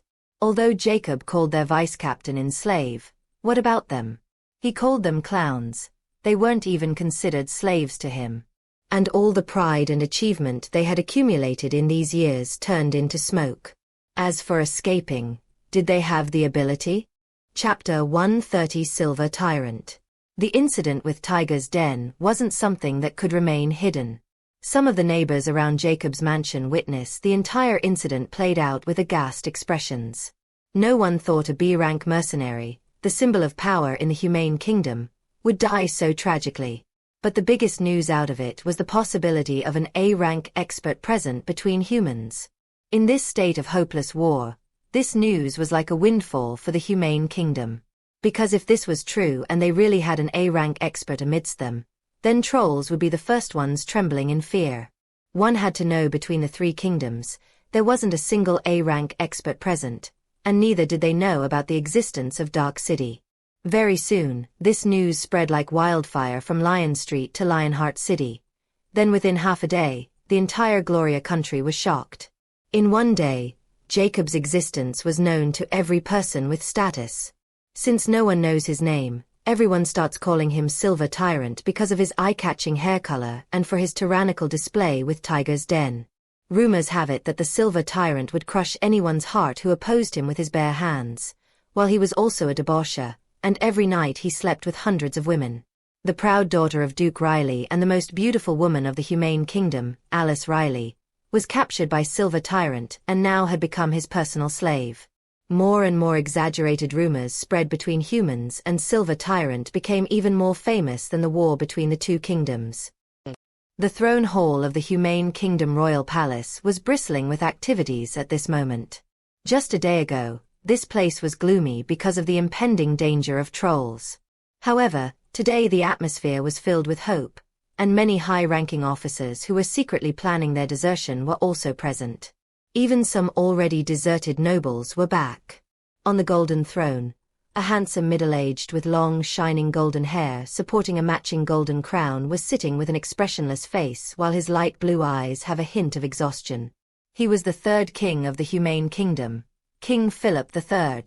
With a platform below Philip, sat 3 princes and a princess as well as their mother, the queen consort. The entire main royal bloodline was present today. There were also 2 tall men clad in golden armor standing right behind the king's throne with expressionless faces, but the aura they were giving was extremely imposing. Philip slightly nodded his head while looking at the bristling throne room. The next moment, the royal guard behind him loudly stated, "In the name of His Majesty, I command everyone to be reticent." The next moment, the entire throne hall fell into silence, and they all looked toward their king with myriad emotions. They all knew today was going to go down in the concise history of the humane kingdom. Philip expressionlessly scanned through the entire throne room and looked at every person present today. Many nobles lower their head when they felt Philip's cold eyes on them. Philip, however, didn't bring up those skedaddle acts and looked at the burly man who has a fierce face and sat straight at the very front of the left row. He impassively asked, "Marshal Gallant, you have a report to make, I presumed?" Marshal Gallant was the strongest person in the humane kingdom and the commander of the royal army. He was even more respected and famous than the humane king. With Gallant's prowess, he could have easily dethroned the Grover family from their royal status, but he was always faithful to the crown. Not only that, but he was their biggest supporter, and that's how the Grover family was still in a commanding position. Or with rising powers of different factions, the Grover family would have lost their hold on the humane kingdom long ago. Especially the Riley family under Philip's younger brother's control. The Riley Duke not only roped in the B-rank Samuel into his household with his charming daughter, but that daughter was extremely talented, and she was very close to entering the B-rank herself. It could easily upturn the entire humane kingdom's political structure. However, now, Gallant politely replied with a complicated glint in his eyes as he looked at his king, who seemed to have grown older after the last time he saw him. "Your Majesty, this subject indeed has an important report." He took a deep breath and continued, "The trolls suddenly stopped attacking our borders and even abandoned our already conquered cities and territories last night. Right now, their armies are on standby at their border. While we also noticed all the B-rank trolls were summoned back to protect their king. They're even willing to talk now." Gallant was really marveling right now as he reported these astonishing reports. It was like he was repeating a dream. He never thought that the stubborn troll army who wanted to exterminate every human backed off because of a simple rumor. Philip didn't have any emotions when he heard it, as if has expected this. He said with acerbity, "All of this just because Silver Tyrant's appearance, yes." The entire throne room was deadly silent when they heard this name. They all knew about it before coming here. The trolls retreat because of the possibility of an A-rank expert appearing amidst humans. It might change the entire power structure of the uncommon region. Although it was still unclear why the Silver Tyrant showed his face only now, one thing is clear, just his presence was enough to make humans the strongest power between the 3 kingdoms.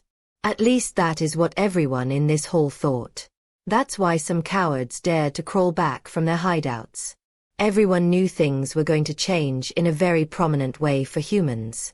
Gallant sighed and lowered his head before he said, "Yes, Your Highness." Both goblins and trolls were now secretly inquiring about Silver Tyrant, and many spies were found. Gallant was also one of the few who know just how difficult it was to enter the A-rank and what kind of status these beings had in the rare region. He was a reserved member of Nightmare Knight's Legion, and he wasn't even qualified to become a full-fledged member. Now, this A-rank expert appeared out of nowhere, and he also was quite young. He was really baffled by this news and almost spat blood in frustration. He was used to revering by everyone here, but after the Silver Tyrant appeared, those who knows about his prowess no longer looked at him as an absolute being anymore. Even he's also afraid of Silver Tyrant because he clearly knows how difficult it was to beat Samuel even for him. But this monster killed him like he was killing a chicken. Many people witnessed this scene while the entire Tiger's Den powerful experts were working like constructors at Silver Tyrant's place obediently. There's no room for doubting this information. At this moment, A middle-aged man with a great resemblance to Philip stood up with a grave expression on his face. He said while deeply looking at Philip, who was already expecting this, "My king, we all wanted to hear, what is your stance on this matter?" Philip's lips suddenly rose slightly into a mocking smile. "First, I want to hear Duke Riley's stance. I heard Silver Tyrant kill your son-in-law, as well as enslaved your cherished daughter, and many terrible rumors about her are all over the kingdom. Do you intend to march your army there and seek justice? If yes, I'll lend you a hand, since she's my niece as well." Everyone's expression stiffened when they heard this and lowered their heads. If there were another hot topic besides the Silver Tyrant, then it would be Alice Riley. She was already crowned as the kingdom's most beautiful woman, and now she was raised to be a mere slave of Silver Tyrant. It was an enormous blow to her and Riley family's reputation. Duke Riley's expression went rigid when he heard this, and clenched his hands tightly. How could he not want to march his entire army there and save his daughter? But whenever he thought about how dangerous that fellow Silver Tyrant was, that even Samuel was toyed to death by him, he felt chills on his spine and didn't dare to think of revenge anymore. Although he had ulterior motives when he sent Alice to the Tiger's Den Company to win over Samuel, Alice had proven to be as talented as Samuel in these years, so he no longer belittled his daughter. However, Samuel had gone and sought his own death, and now Alice fell victim, and he could do nothing, which made him indignant. He suppressed his urge to punch his brother in the face, and stiffly said, "I won't dare to cause my king trouble. It's Alice's fortune to catch the interest of our kingdom's first A-rank expert." A ruthless glint shimmered in his eyes at this moment. "Now, I would like to know how my king will approach Silver Tyrant." Chapter 131, Infamous in Uncommon Region. The Earthen Kingdom. The Prime Minister was looking at the capped A-10,000, who was holding some papers in his hands with uncertainty. He didn't know why A-10,000 had the already marching troops retreat just because of a measly A-rank mercenary appearance among humans. He was also confused about the disappearance of A-9999, but he didn't dare to poke his nose into these scary existences matters. At this moment, A-10,000 placed the reports on the table and said coldly, "Are you positive this person is a human, and not a high-ranking member of 3 hegemonies?"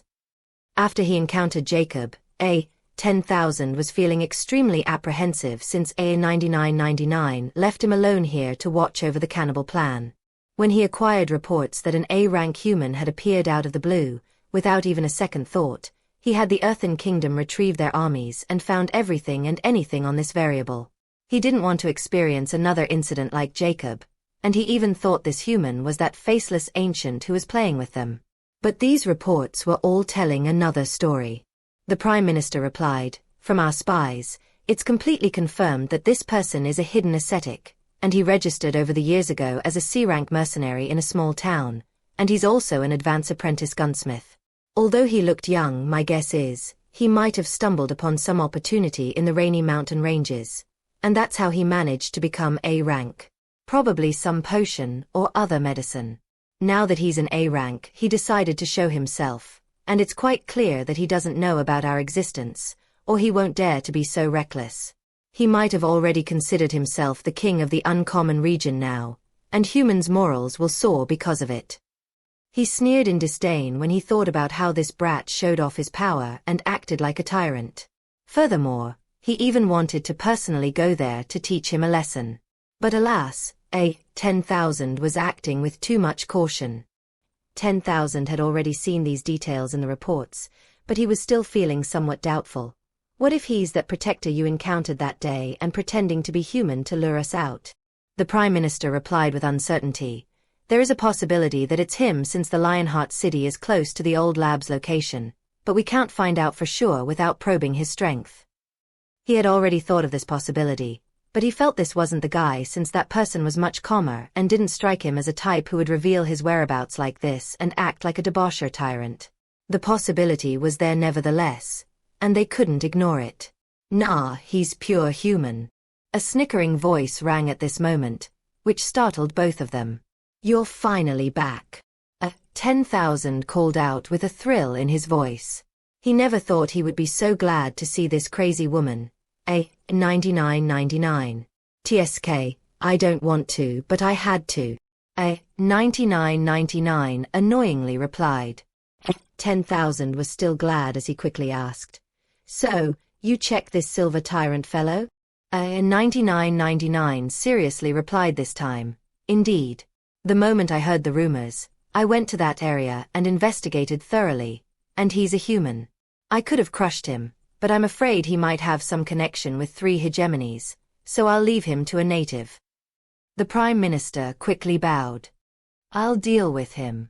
Don't worry, my lady. No, let him enjoy his short-lived glory for a while. 99.99 chuckled darkly before she continued. How many cannibals can you make with already accumulated human blood? 10,000 blurted with anticipation. So, he left. He didn't dare to go out until that faceless ancient was still in the uncommon region.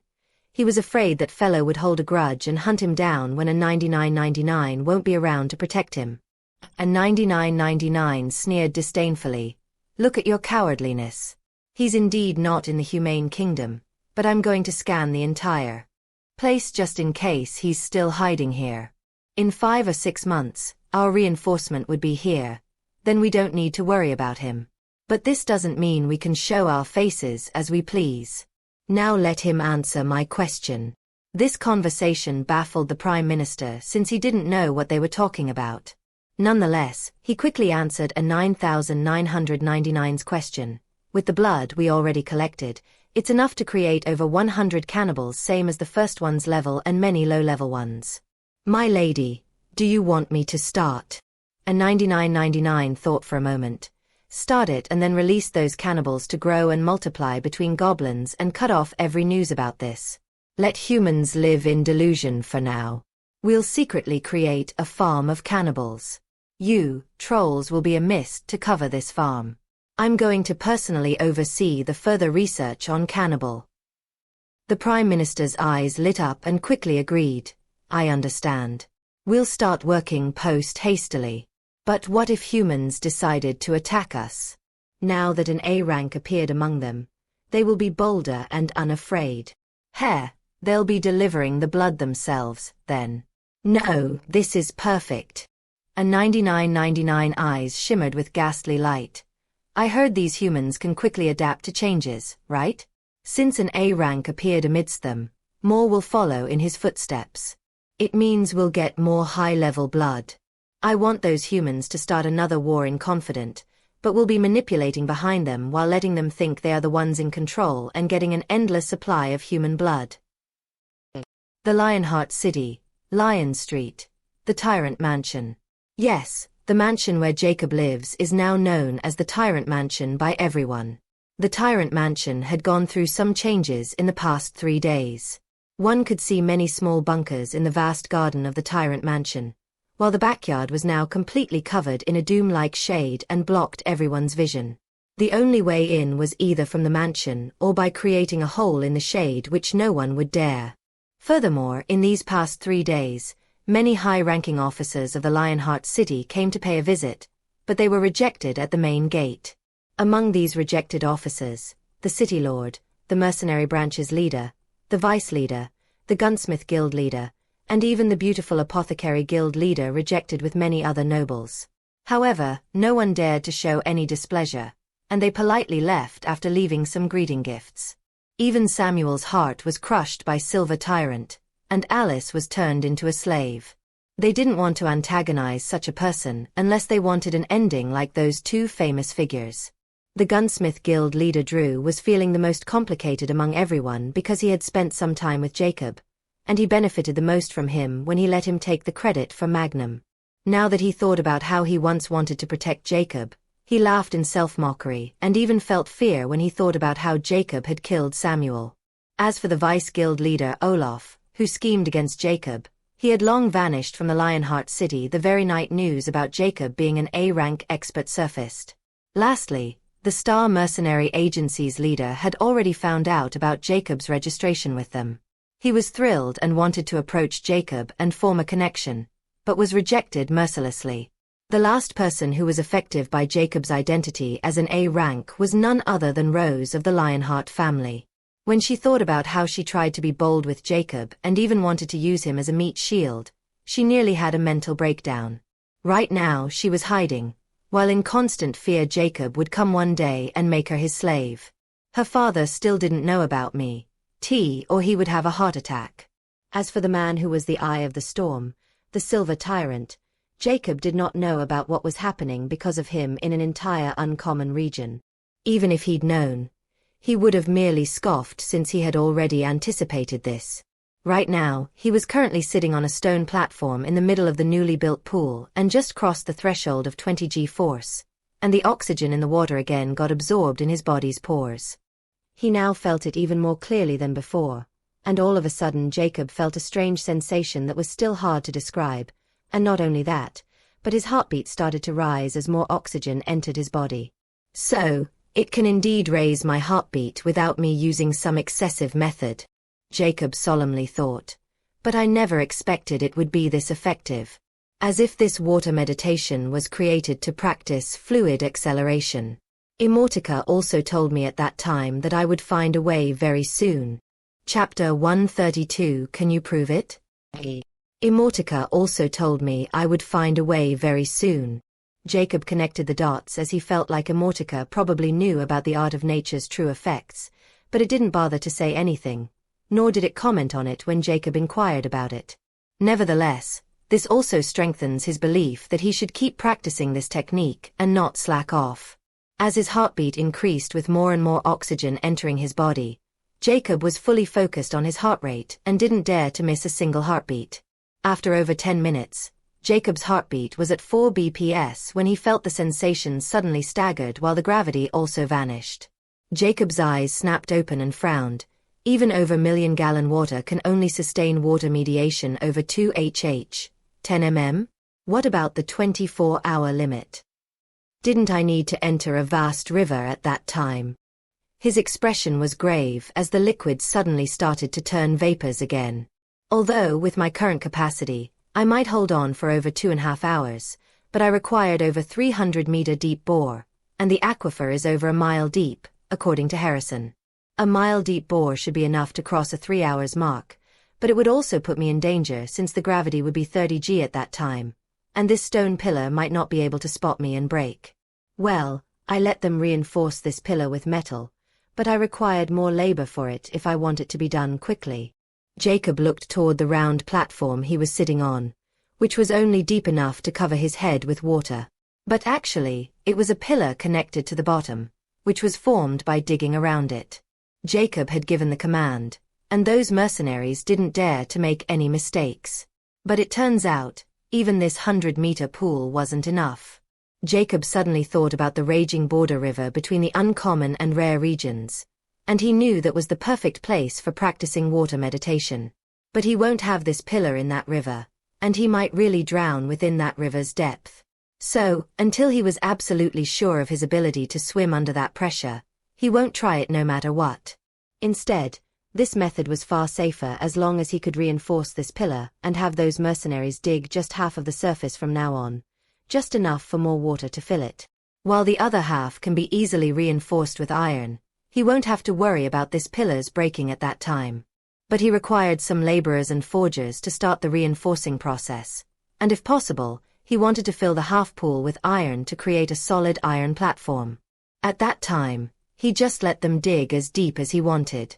As for finding people who were up for the task, Jacob knows where to find them, and he was the most powerful person in the humane kingdom, so no one would dare to reject him. Jacob finally stood up and looked at the gorgeous woman in maid attire which revealed her voluptuous figure, holding a towel in her hand with a bewitching look on her face as saw the water dispersing at an alarming rate in astonishment. Jacob paid little attention to her attractiveness and jumped toward her and landed on the poolside, snapping Alice from her stupor. She instantly looked down when she saw bare-chest Jacob walking over her with a tingle of red on her pale white face. She didn't dare to look him in eyes anymore. Since Jacob had turned her into a slave as a war trophy, she thought Jacob was after her body like others and would rape her and torment her by any means possible because of the tyrannical image he displayed that day.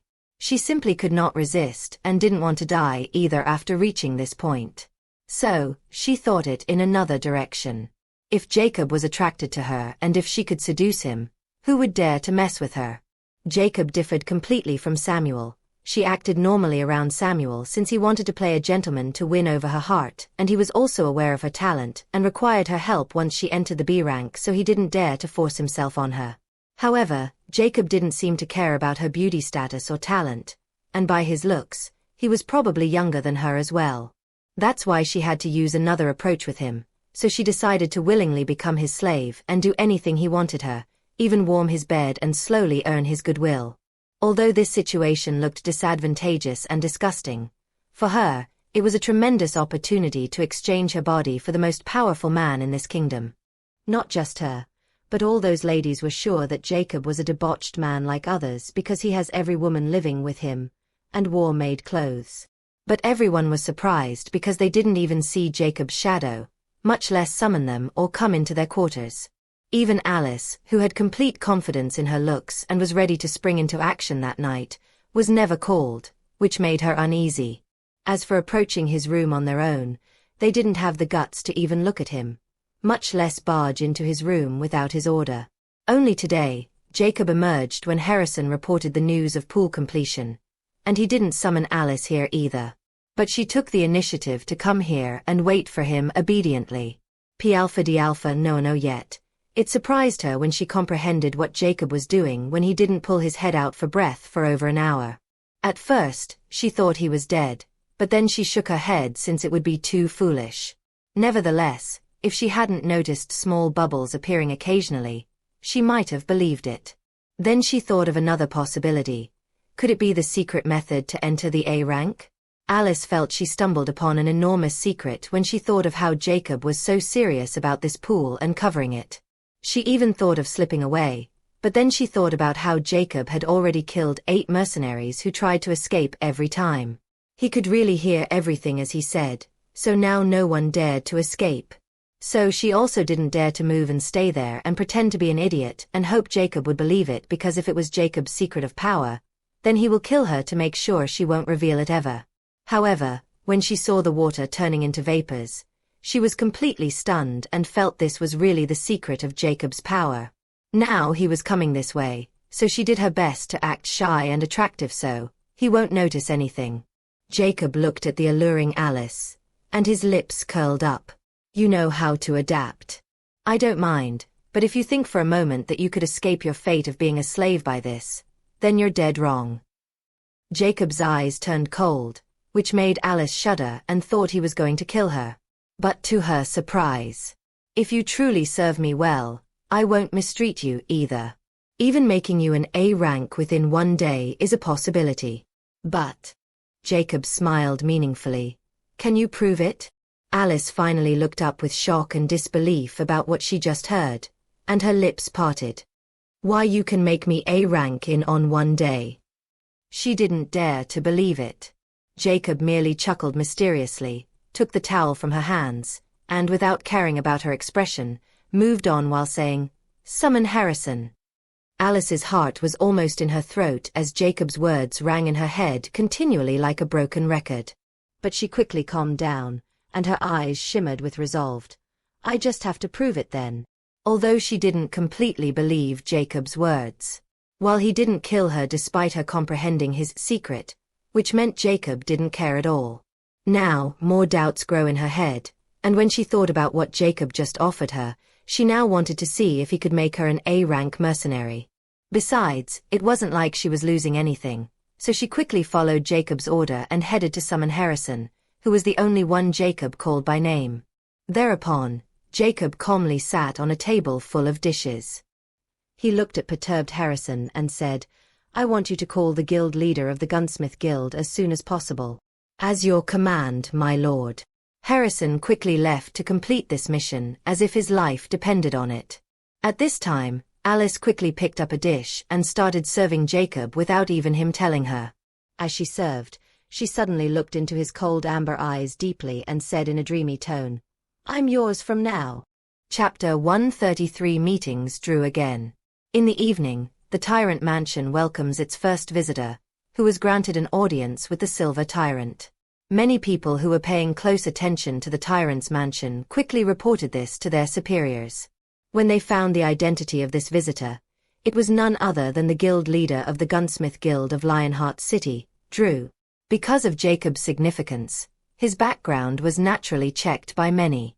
Although his real identity, or from where he hailed, was still a mystery. But his official record at the Start Mercenary Agency and Gunsmith Guild was now an open secret. Everyone knew he first appeared in Rain Town and then lived in Lionheart City. But this also made him more mysterious. Because except for these two locations, Jacob appeared nowhere else in the huge uncommon region. Most people believed that Jacob's appearance was actually a disguise to hide his real background. But when the records of the two organizations mention, no one sounds sure anymore. Those C-rank and above-rank people knew DNA couldn't be changed, and this is what made them dread the mysterious Silver Tyrant even more. Since he had accepted no visitors before, the information on him was even more precious. Now that he finally accepted a visitor who happened to be someone connected with him, this would arouse much attention. However, Jacob didn't care about it at all, as he was sitting on a comfortable divan, while facing him was a burly old man with a stiff expression.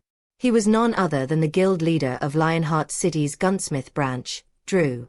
Alice appeared, holding a tray with an exquisite red whiskey bottle and glasses.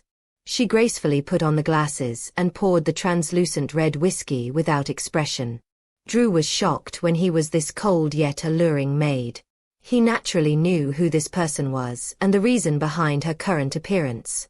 Nevertheless, it still shocked him when he saw how obedient Alice was behaving. She had accepted her identity as a mere slave, and no shame could be seen in her behavior. He looked at the handsome man with awe and trepidation. When he heard Jacob was looking for him, his first thought was why he was looking for him after he didn't meet him when he visited. But he didn't dare to reject, and he also wanted to meet Jacob for another reason as well, so he dropped everything and came here post-hastily. Alice, at this moment, placed the whiskey glass in front of Drew with no expression. Before, she took the other one and handed it to Jacob with a captivating smile. However, Jacob merely took the glass with an unimpressive glance at Alice, which made her somewhat flustered inwardly. But she maintained her smile, and like an obedient maid stood behind Jacob's divan. Since he didn't tell her to leave, she would remain here and observe.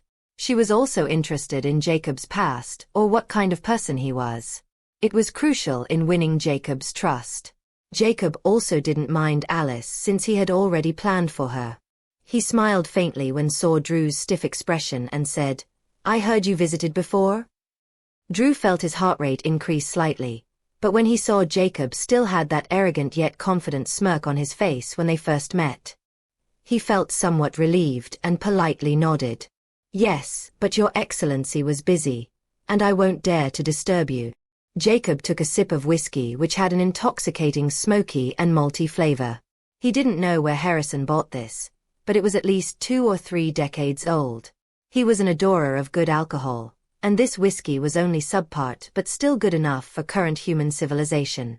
Furthermore, he chuckled, "There's no need to be polite with an old friend. Just call me Jack. So, why do you want to visit before?" "I was occupied with something at that time." "You can speak freely." Drew was familiar with Jacob's tone. Is this really the cold-blooded Silver Tyrant everyone is talking about? He thought with uncertainty now. Nevertheless, since Jacob still behaved like his old self, he was more at ease and spoke. "To tell you the truth, I didn't want to disturb you, and I wasn't even sure it was you actually. But your portraits had been spreading all over the kingdom, so I know it was you." Jacob cocked an eyebrow.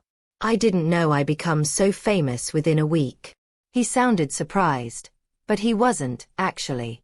On the contrary, he was unimpressed. This is the real disadvantage of medieval technology. After you killed a B-rank mercenary and made a duke's daughter slave, you're still acting in surprise? Drew smiled wryly and didn't want to comment on this and changed the topic. Nevertheless, it didn't take long before your information was dug out, especially within the agency and the guild. It's very easy once someone provides them with your registration name, and I think it was that old bastard Olaf who revealed your registration name to the information broker. A hint of anger appeared in his eyes. "I knew what he did back then when you suddenly vanished, but I don't have proof.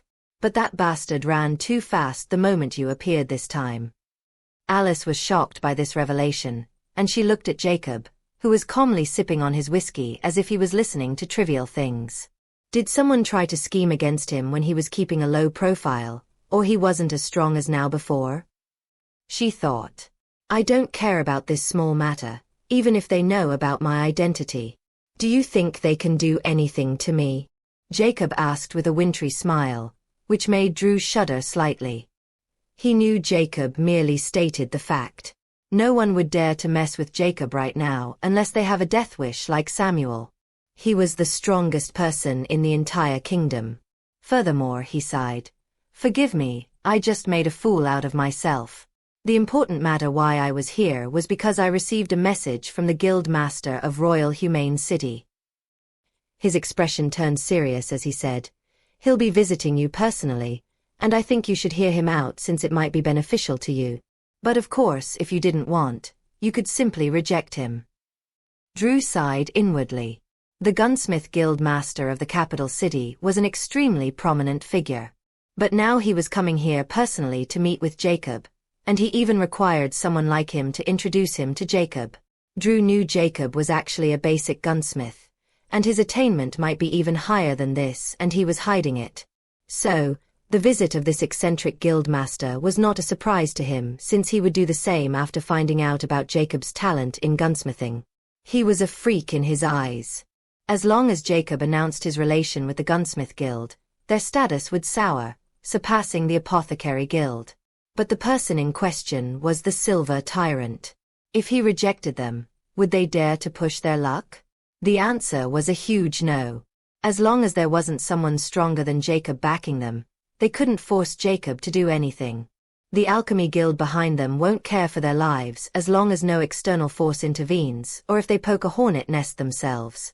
Jacob's eyes flashed with a subtle glint as he nodded. "I'll consider it. Now is the reason I call you here." Drew held his breath. He was even more nervous than the time he took his basic gunsmith exam. "I need your assistance in two matters," Jacob stated coolly. "First, I want a gunsmith workshop and a proper smithy in the basement of this mansion." "Is it possible?" "Money is not an issue." Drew's eyes widened slightly and fell into deep thought before he answered. "It can be arranged since you're a basic gunsmith. I can even send a message to Capital, and the Guildmaster will provide the most advanced equipment we currently have." "All right, this will work as well." Jacob agreed quickly. "As for the second thing, it's about the pool in the backyard. I want to create an iron platform. Look at this. You'll understand what I'm talking about." Jacob pulled out a paper from a pocket and tossed it toward Drew, who caught it and opened it with uncertainty. Alice was also quite curious about what Jacob was talking about, but she remained expressionless and only observed. She was astonished when she heard he was also a basic gunsmith. As a daughter of a duke, she knew those gunsmiths of basic level were all bunch of old men, and their strength was meager, but they were all respected by the kingdom, because of the firearms they developed and made their military power strong. Drew saw the design and was slightly shocked, but it was a simple matter for him. He folded the paper, put it in his pocket, and solemnly nodded. "Consider it done." Chapter 134 King's Move.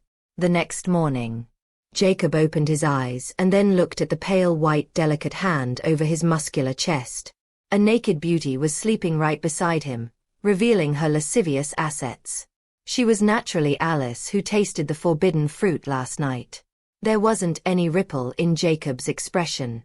He was like usual, as if it wasn't a big deal for him. But he can't deny the fact that Alice was the first woman he slept with in this world, and she was a noble princess, regardless. Yet, he felt nothing besides the transient pleasure, and all that time, he was controlling his strength, or he knew what would have happened if he let himself loose with his current physique. Alice was important to his plan, and he couldn't have her die right now, or it would be hard to find a replacement. That's why he let her get close to him in the first place and give her hope amid despair. He was making it clear she could only rely on him here, and her resistance was meaningless. He could have easily made her a slave with a parasite gem. Furthermore, he still has 6 low-level parasite gems. It wasn't hard. But he didn't require a puppet this time like the Sunset Duke. After wearing his clothes, Jacob left the room and headed toward the pool, which has been filled again. He was still working on increasing his heart rate with water meditation, and he felt he might learn how to control it with it, but it was still just speculation. He couldn't even start it yet, nor he was in a hurry. This ability was a double-edged sword, and he didn't want to be on the receiving end of this sword, so he'll take advantage of this situation.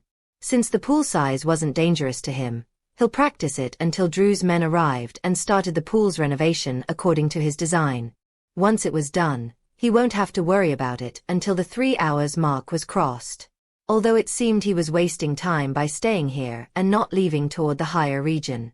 But Jacob didn't think so, not after he left the Sunset Duke's estate that day and considered it. If anything, he would lose an opportunity if he left now. After Jacob left, inside his room, Alice, who seemed to be in a deep sleep, suddenly opened her beautiful emerald eyes filled with difficult emotions. When she thought about how bold she was last night, she blushed profusely. Is he still not convinced that I'm no longer resisting? She thought as she looked at the place where Jacob was a few moments ago. Well, how could it be so easy? That man is not as simple as he seemed on the surface. Although he looked young, his eyes are as tranquil as an old wise king. I don't know if I'm lucky or pitiful. She thought for a long time absent-mindedly. No matter how cold or indifferent she had been in the past, she was still a young lady with a sky-like ambition. In the afternoon, many people entered the tyrant mansion with big horse-drawing carriages which again aroused the spies' attention. After some investigation, it turned out that these people were from the gunsmith guild and some were blacksmiths. The carriages were filled with iron and many blacksmith equipments. As for what they were for, only the people inside that mansion knows, and no one dared to step in it because it was too dangerous. Jacob's every move was monitored because of his current status, and he still hadn't left the mansion yet, as if he had made that place his base of operation. No one could tell what he was planning, but with all these materials and blacksmiths, it was clear he was making something. It draws attention to Gunsmith Guild leader Drew, who had visited the tyrant just a day before this large movement started, but Drew also remained silent and indifferent. Just like this, 3 more days passed. This day, the tyrant mansion received a visit from another noble, but it wasn't just any noble. It was the Marquis who had previously occupied Gloria City, and the Baron of Gloria Country also with him. The Lionheart City Lord and many other bigwigs of the Gloria Country also followed them. They all wanted to pay respect to the Silver Tyrant who was hailed presumably from the Gloria Country, and the Marquis even wanted to invite Jacob into his fief, even handing over the entire fief as the matter of fact. Yet, they were all rejected at the gates. In the end, they had no choice but to leave since this person wasn't someone who they can push around. However, the Marquis was a shrewd fellow, he didn't leave. Instead, he ordered vacant the entire Lion Street and bought it the very day. Since he can't have an audience with the tyrant, he will show his willingness to meet him by living on Lion Street and paying his respect every day. No one thought that this action was foolish because if he earned Silver Tyrant's goodwill or just his attention, who would dare to mess with him openly again? The Silver Tyrant was even more famous than the king. This action made many nobles panic since they were a step behind. Now the Marquis, the Gloria Baron, and the Lionheart City Lord all moved on the Lion Street and completely closed off the area, which also root out the spies of different nobles. This act made many furious, but no one caused a commotion since this Marquis wasn't someone to trifle with, and only a duke could overpower him. Just like that, an entire month passed without any big moments from the Silver Tyrant except for some carriages going in or out. This day, however, a large movement was reported, but not from the tyrant, but from the capital city which has been dormant from the start. A large entourage left the humane city with many powerful figures, even the humane king and knight marshal were included, and their destination was none other than Gloria Country, and this entourage was like a small army, nonetheless. Everyone thought that all this time the king was preparing, and now that he was done, the king was finally going to announce his dominance. although the Silver Tyrant is portrayed as invincible. But can he fight with an army of knights? No one knew the answer, but one thing was clear: they were going to find out soon.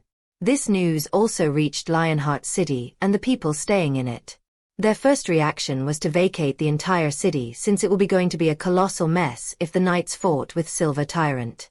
Those nobles with Marquis also left the city to a safe area until the result was out. Although they all wanted to form goodwill with Tyrant, they didn't want to burn the bright with the royals either, since it was still unclear who would win. The Tyrant was, after all, just a single person in the end. Besides the members of Power Square and the Tyrant Mansion, the entire city was deserted within 2 days. Jacob, who was looking at the almost done metal pool, naturally received the reports of this movement. Everyone seemed tense, including Alice, who was now even more charming and always stayed at Jacob's side like a shadow. Although she didn't know the limit of Jacob's power, she didn't know if Jacob could fend off an army of trained knights. Especially Knight Marshal Gollant, who was also a Nightmare Knight. The Nightmare Knight Legion was a fable entity between the higher-ups of the humans, and they had too many astonishing legends surrounding them. The Zodiac Warriors Alliance was famous for its unmatched strength, so its members won't be a pushover either. However, Jacob remained calm and aloof. He didn't show any worry about their movement, which made many doubts Jacob's mentality again. At night, Alice lay naked in Jacob's arms with perspiration all over her charming body while her breath was slightly stiff, and she looked at Jacob's impassive face with worry. "Are you really not afraid of the king? I heard Philip III is a very astute and wily ruler, and he's someone who enjoyed being in power. He won't let you take away his control so easily." She spoke with worry. It was the only time she could speak and approach Jacob freely, without fear or restraint. She still didn't know if she had won his trust or not, but she was doing her best to earn her spot. Jacob glanced at the alluring beauty who now looked like a mature woman, not a young lady anymore. However, his expression was still apathetic, even after spending a month with her. He suddenly said at this moment, "I heard your father might be in this group. Tell me, will you kill him if asked you to?" Chapter 135 Gathering at Tyrant Mansion. On this day, a large regiment of armored knights surrounding many big carriages entered the Lionheart City, which was completely deserted at the moment.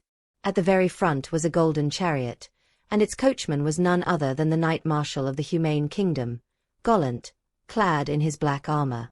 "Garrison the city." His loud, solemn voice reverberated in the vicinity. A small group of knights quickly sprang into action and took the abandoned posts of the Lionheart city gates. Except for this small group, the main group continues to travel toward Lion Street. Many people were paying attention to this from a distance. They knew today the fate of Silver Tyrant or the royal family was going to be decided, and whoever comes out on top will be the de facto ruler of the entire Humane Kingdom.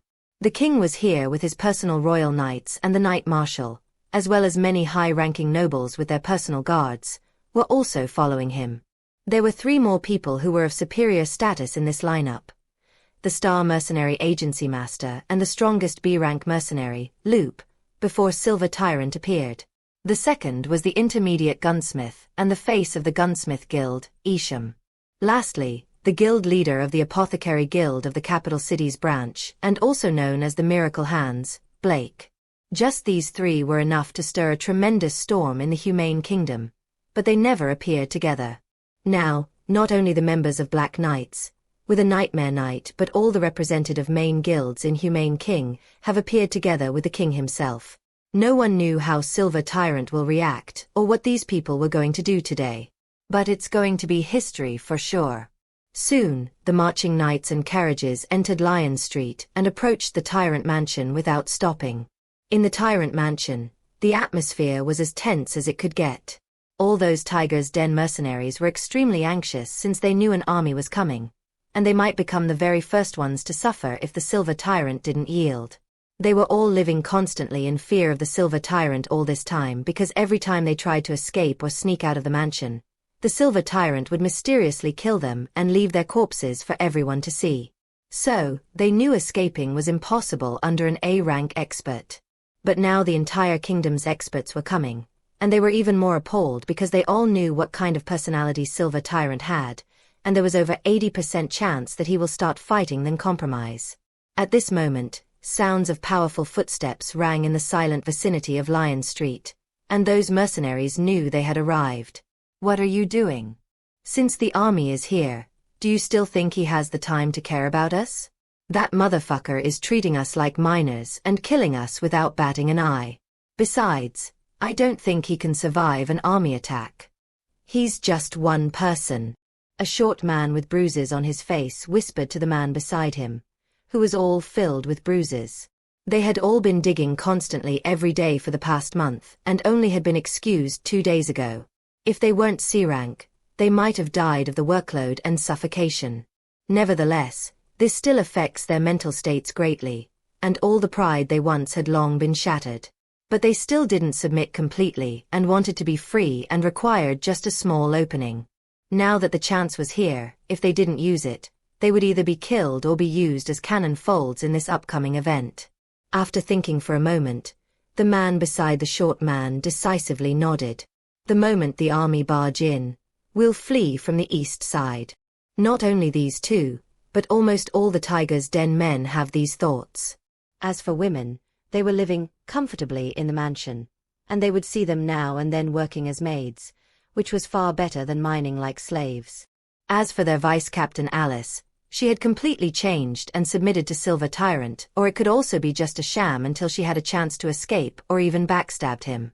Whatever the case was, everyone was for themselves right now.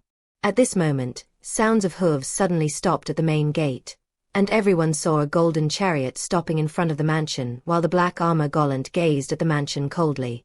At this moment, he opened his mouth, and a powerful voice reverberated in the vicinity. "The King of Humane Kingdom demands an audience with Silver Tyrant." However, he wasn't the only one. Another voice rang from a carriage.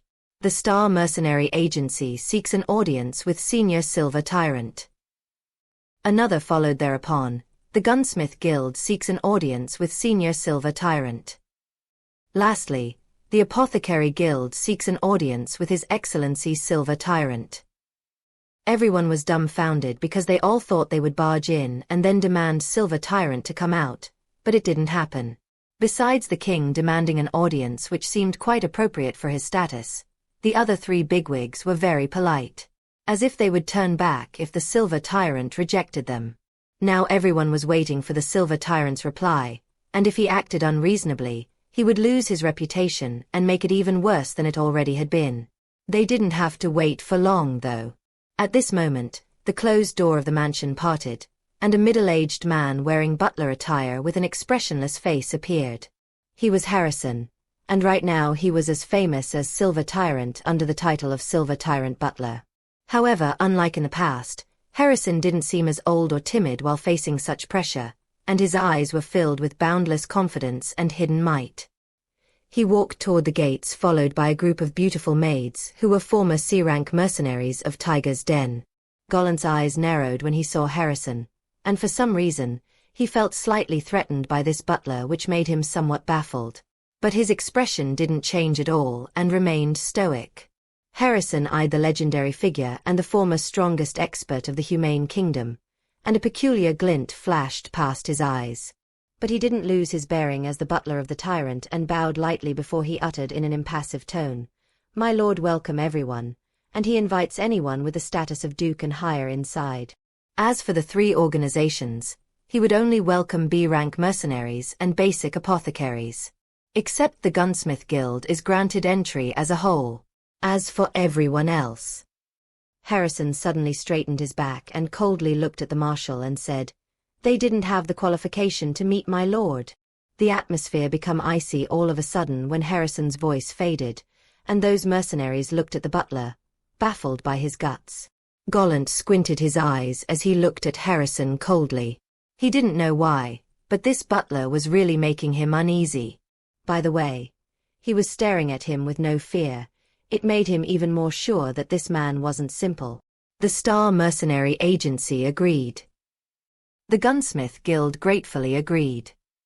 The Apothecary Guild agreed with His Excellency's arrangement. Soon the representatives of the three organizations quickly agreed with this arrangement, and only the king was left to agree on behalf of the kingdom. Granted. An imposing voice sounded within the golden chariot filled with authority, but there was a hint of resignation mixed within. Harrison's lip curled up slightly and bowed again before he ordered, "Open the gates." Soon, 15 carriages entered the tyrant mansion with the golden chariot. 9 out of 15 carriages belonged to the Gunsmith Guild, while others were from different organizations and duke rank figures. The other carriages waited outside with the knights. Gollant disembarked the chariot and opened the door respectfully. Soon, Philip III disembarked the carriage wearing Silver King's robes, and a handsome young man followed suit, who was the crown prince of the humane kingdom, Jude. From behind, Riley Duke appeared with a somewhat anxious expression. Another duke disembarked his carriage. He was the youngest brother of the king, and the second duke of the humane kingdom, Duke Nathan. Then 3 mercenaries appeared, 2 tall men and a mature, beautiful woman. They were all B ranks. 2 basic apothecary, and 3 basic gunsmiths with some other important members of the Gunsmith Guild. "Ladies and gentlemen, please follow me." Harrison's signal. "That butler isn't simple. This trip might be more advantageous than we thought." A tall middle-aged mercenary softly uttered to his companions before they followed behind Harrison like everyone else. Before long, they all entered the mansion under many eyes, and the gates were closed. No one knows what they're going to discuss with Silver Tyrant. But everyone was now waiting for the end result. Chapter 136 King Philip III. Harrison led everyone toward the main hall where sitting was arranged beforehand. However, no one cared about the decoration or any other thing, but everyone's focus was on the tall, long silver hair man with a devilish appearance wearing black. He was calmly sitting on a throne chair while looking at them impassively. He was none other than Silver Tyrant. They all had seen this man's portraits and heard the stories about his prowess and tyranny, but in person, he looked nothing like the rumor. Alice also stood behind Jacob with no emotions on her gorgeous icy face, but if someone observed her closely, she was slightly taller, and her appearance was more mature and alluring. She also didn't wear her maid outfit today, but a beautiful black dress, outlining her mature, captivating figure. Even the expressionless Philip couldn't help but glance at Alice twice with some ripple in his eyes. The most astonishing was naturally Duke Riley, Alice's father. From the spies' reports, Alice was working as a maid, but now she didn't look like a maid or slave at all. On the contrary, he could tell his daughter was even more beautiful and seemed more confident than her past self. As for those B-rank mercenaries, including Gollant, they couldn't tell if Jacob was dangerous or not because he didn't have any kind of dangerous vibe around him. On the contrary, they felt danger from the charming woman standing behind Jacob. Jacob looked at everyone, and he didn't have any intention of moving from his position. He impassively spoke. "Everyone, please have a seat." His deep voice was filled with authority. "Please." Harrison gestured for them to pick a seat. There was a total of 50 seats facing Jacob's. No one makes a fuss, even Philip, and they all sat down according to their status. The more important ones were sitting in front while the ones with lower status were at the back. Jacob looked at everyone, and before anyone could speak, he again took the lead. "How about we start with introductions? I'm unfamiliar with everyone, but I know everyone here knows me. But as a host, I'll introduce myself properly. I'm Jacob Steve or Silver Tyrant, whichever you guys prefer." No one hesitated afterward and introduced themselves well except Philip. He remained silent while looking at Jacob emotionlessly. His introduction was done by Gollant. Jacob merely nodded at everyone's greeting. While he also felt some ill intent from 3 people, he was extremely sensitive to danger because of his heightened senses. But he said nothing. After the introduction was done, Jacob spoke. "Since the pleasantries are out of the way, let's come to the main topic. I don't enjoy talking in circles, and I know everyone here is for something, including me." He then looked at Philip, who hadn't spoken since the start, and calmly said, "How about we start with the king? What did His Majesty want?" The room was silent as everyone looked at Jacob, who seemed completely fearless. He never showed any gesture or respect toward Philip from the start, and neither did Philip utter a single word.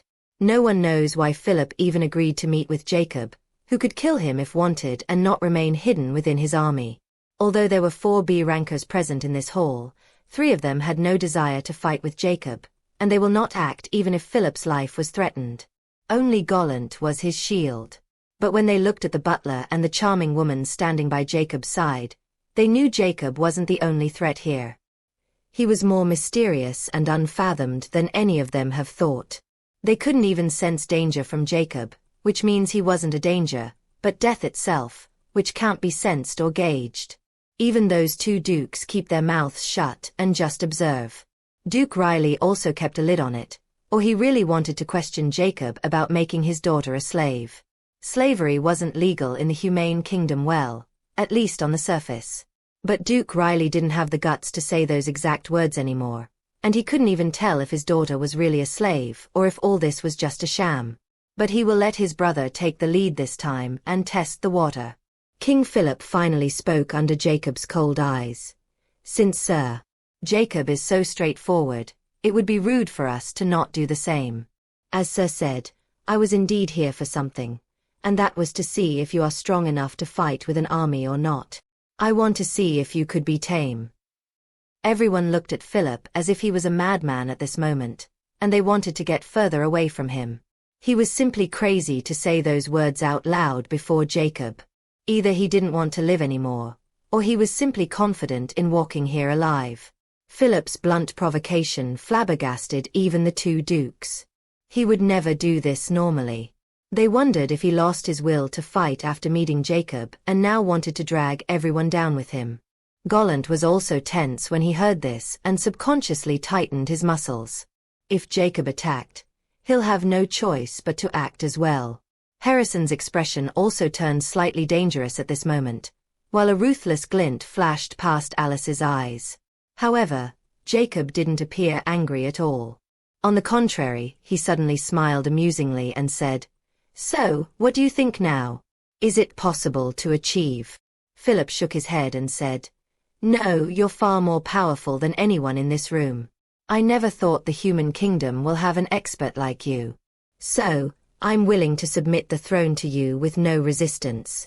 Another astonishing silence descended after Philip's declaration. "Your Majesty." The Crown Prince, Jude, Gollant, and 2 dukes were abruptly shouted because this was too crazy. Philip never said anything about handing over the kingdom's throne to Silver Tyrant. However, Philip completely ignored them and smiled. "But even if I'm willing to give away the throne, you won't take it since it isn't what you want. So, can you tell me what you want now?" Jacob couldn't help but looked Philip in a new light. "So, this is the current king of Humane Kingdom, huh? A wise and ruthless ruler indeed. If the Killer Skull Society hadn't been involved, he might lead the kingdom in some unexpected direction." P Alpha D Alpha no one, it was his view of Philip. He was really a politician and knew how to read situations well. Jacob replied, "Indeed, I don't want your throne nor kingdom. But my goal is not something you guys should know." Everyone looked at Jacob and Philip with uncertainty. No one knew what was the other party thinking. They were evenly matched in this psychological game of words. But the difference was Philip was bound to lose in the end. Jacob continued, "I will give you advice before you leave. Don't start a war with trolls unless you want a complete annihilation of your people. I won't interfere no matter what, I'm just a passerby, and I'll leave this place anytime I want, and no one will be able to stop me." Philip looked at Jacob deeply before he frowned. "You know something, don't you, about that abrupt war?" They all looked seriously at Jacob now. It was completely unexpected. Jacob merely chuckled and didn't hide. "I know enough, and trust me, you'll be doing the trolls a favor if you start the war." My discussion with the members of the 3 hegemonies was also related to this topic. But I don't think anyone who isn't a member of the 3 hegemonies should hear it. It's for your good. Now that you have got your answer, you should leave. I won't interfere with your kingdom politics, and I don't want any kingship, either. I would leave once I achieved my aim. This place is nothing but countryside for me. The members of the royal family were all baffled by Jacob's ambiguous answer and the way he was talking. While the members of the three hegemonies were startled, it appeared there wasn't the only one with motives to approach Jacob, but he had his motives as well, and this motive might be even bigger than theirs. Philip really didn't like this situation because he could guess something was amiss with the trolls from the start, and Jacob knew, but he didn't want to leave when he was so close to the truth. But Jacob had already clarified that it would be dangerous for them to know while giving a subtle warning. Will the Knight Marshal be part of this discussion since he's a member of the Nightmare Knight Legion? He asked. Yes, that's why I said 3 hegemonies. Jacob merely chuckled. Very well.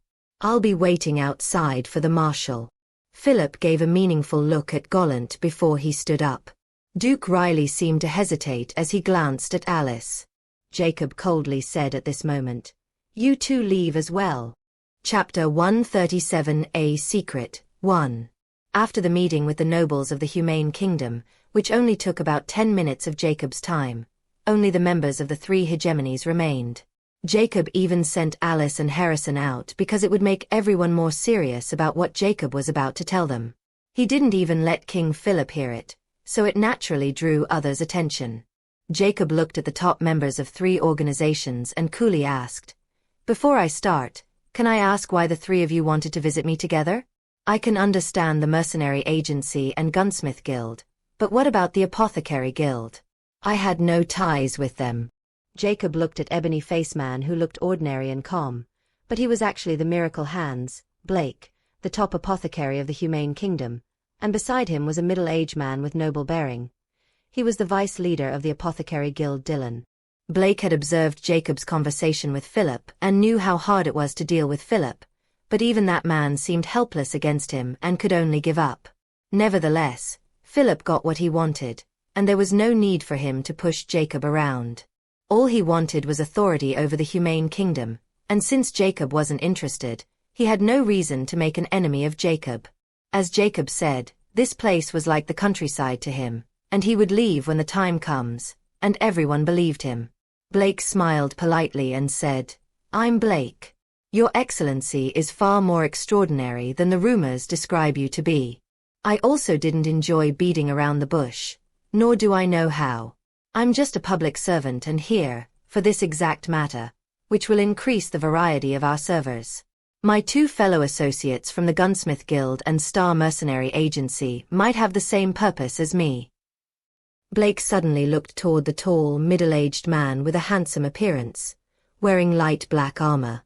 He was Loop, the mercenary agency leader, and then Isham, who was an old man with bronze skin and white hair. Blake smiled meaningfully at them, which made both of them glare at him. This revelation did not surprise Jacob, and neither was Gollant, who was silently watching. Since Loop and Isham didn't retort to Blake's claim, he continued, "Your Excellency, the thing is, since you're the first A-rank mercenary among the humans, this signifies something extraordinary for the entire human society." "Oh, I'm listening." Jacob was slightly intrigued. Blake nodded and spoke. "As you may know, humans are known for being an uncommon species since we originate from an uncommon region. But this is not our actual rank, or more clearly, this rank is not perpetual." Jacob's eyes narrowed when he comprehended the hidden meaning behind Blake's words. "You mean the uncommon rank is like a price tag that can be changed by the quality of the goods at any time? But who put this price tag, or put it simply, who decided the rank of the human species?" Jacob clearly had no idea about how a species rank was decided, and after he found out about the bloodline limit break, this also means a species rank wasn't permanent. They can evolve with limit breaks, and the Titan tier's existence was proof of this. Meanwhile, the 12 common tiers and 9 rare tiers sound more like some level system than species classification. It would be more accurate to say that beings were divided into levels with countless possibilities to reach a higher level. As for the threshold of these levels, it might be the real scale to separate species. Nevertheless, it was still unclear, and Jacob wasn't strong enough to know about these levels yet. As Immortality said, with his meager strength, it won't make any difference, even if Jacob had all the knowledge of this world. P alpha D alpha no one O. But what Blake just said also straightened his theory about the levels of individuals, and that nothing was permanent besides one's own limit. Blake couldn't help smiling profoundly when he heard Jacob putting a complicated thing in such a simple way. He nodded. As His Excellency just said, it's a mere tag that can be changed by the quality at any time. But it's not so simple either. We were given an uncommon title when we joined the ranks of intelligent species. Although even those mindless animals also have the uncommon tag, as an intelligent species we have the right to change it as long as we complete some certain conditions. At this time, Loop spoke. Guild leader Blake, as always, left some important details. Let me fill them up to make it easy to understand. Blake merely glanced at Loop but didn't stop him. Loop also won't let Blake stool the limelight and quickly say, the uncommon species rank was given to humans on the base we can only remain in uncommon ranks. To gain this rank, we have to show our ability to adapt and prove that we were worthy of this rank. But even that wasn't enough unless we could draw the attention of someone with the power to give us this rank. More than 100 years ago, when we were hunted down by the goblins and trolls like livestock and still live in rural tribes, we didn't just acquire the kingdom title of our own, but with someone's help, who happened to be the person who had the authority to grant us the uncommon rank. Loop stated mysteriously. Jacob's eyes narrowed slightly.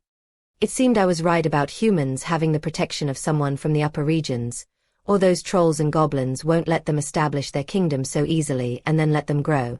This might be the biggest secret of the humane kingdom, and even the Killer Skull Society might didn't know about it, and if they continue to push them around in that war. Gollant coldly spoke at this moment while meaningfully looking at Jacob. I think you have already guessed it. Chapter 138, A Secret, 2. Jacob calmly looked at Gollant and asked, so you guys have a backer, and if the trolls really wanted to exterminate humans, you guys will contact that backer. Am I right? Gollant didn't hide and nodded. Yes. But Jacob suddenly smiled.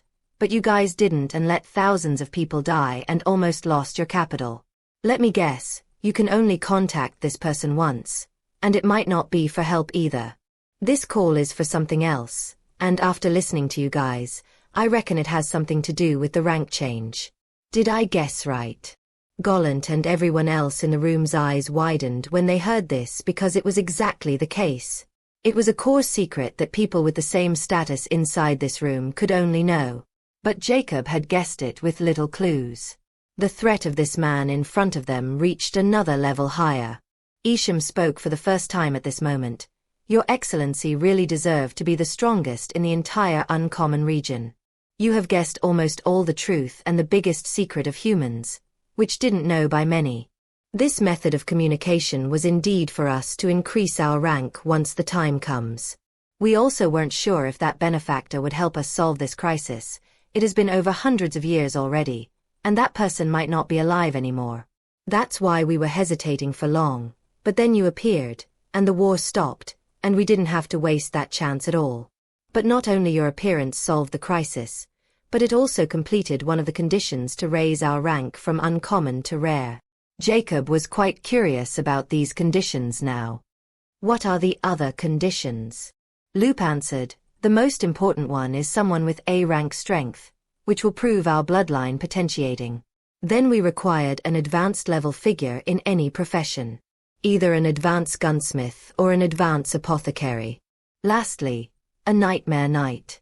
Once these three conditions were complete, we were told that we would be granted a safe passage and a piece of land in the rare region, and our species would then upgrade to the rare species as well. The entire process wasn't described, but the three hegemonies have a very important part in this. That's why we were here to discuss these with you, and King Philip also knew about it. But under the pretext of testing your strength, he led the army here, but it seemed we were underestimating His Excellency. Gollant flashed a sharp glance at Loop when he heard this timid fellow who always hid whenever he saw him in the past now had become brave enough to badmouth the king in front of him without having any fear. But he knew he couldn't do anything to Loop with Jacob here, and Loop knew that too, so he could only pretend he heard nothing. Isham ignored Loop's content expression after getting back at Gollant and sincerely looked at Jacob. From His Excellency's record, you're also a basic gunsmith, but Drew said you might have the skills of an advanced gunsmith. It means all the conditions can be met, and we can upgrade our rank and leave this place for good. Didn't Your Excellency want to go in the rare region also? This way, you can take your entire race with you and don't have to be afraid of being lonely. Not only that, but I heard the resources in the rare region were also ample, and every species with an A-rank expert had many advantages over those without any. Even if you don't want to be a ruler, as long as you help us upgrade our rank, we'll be eternally grateful and all the future generations for this immeasurable kindness. Everyone looked at Jacob with hope in their eyes. They were all here to persuade Jacob to agree to this, and he didn't have any reason to say no because he wasn't losing anything.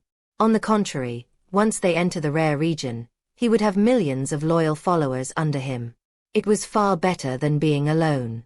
Jacob's expression didn't change at all, and looked at all of them somewhat amused, and said, "If only it was so easy. Since you guys said your piece, let me say mine now. It was also the reason I sent the nobles out." Everyone looked at each other with uncertainty. They were forgotten for the moment that Jacob also had something to tell them that required the absence of the nobles. Gollant also looked at Jacob with some suspicion, because Jacob didn't seem to be moved at all, as if this was a trivial matter. Jacob coolly said at this moment, "I'm warning everyone if any of this information leaks from this room. Trust me, no one will remain alive. Not even me, and we all have to be extremely secretive about it. Is that clear?" Everyone nodded with grave expressions when they heard this. Even an A-rank expert like Jacob was afraid. "First, I would like to break your illusion. I'm not the only A-rank expert in Uncommon. But the trolls also have one, and they had one far before my appearance." Jacob said matter-of-factly. "How is that possible?" Gollant rebutted without hesitation. He knew this was nothing but a joke because they won't be alive if trolls had an A-rank expert, and they also won't back down if they had one since they won't fear Jacob at all. Everyone thought the same. Jacob expected it and calmly said, "See? You know nothing about anything. Let me ask you again, do you know about the Killer Skull Society?" Again silence, and everyone looked at Jacob with doubt since they had never heard of this name before. Jacob sighed ruefully. "Yet, you still dare to think of entering the rare region? How laughable. I want everyone to contact higher region branches, and if you can't then use that opportunity to contact that person and tell him that the Killer Skull Society." Chapter 139 Retreat. In the Grand Room, the nobles were waiting for the meeting between Jacob and the members of the three hegemonies to get over. It had already been over half an hour. Philip was deep in thought without showing any expression.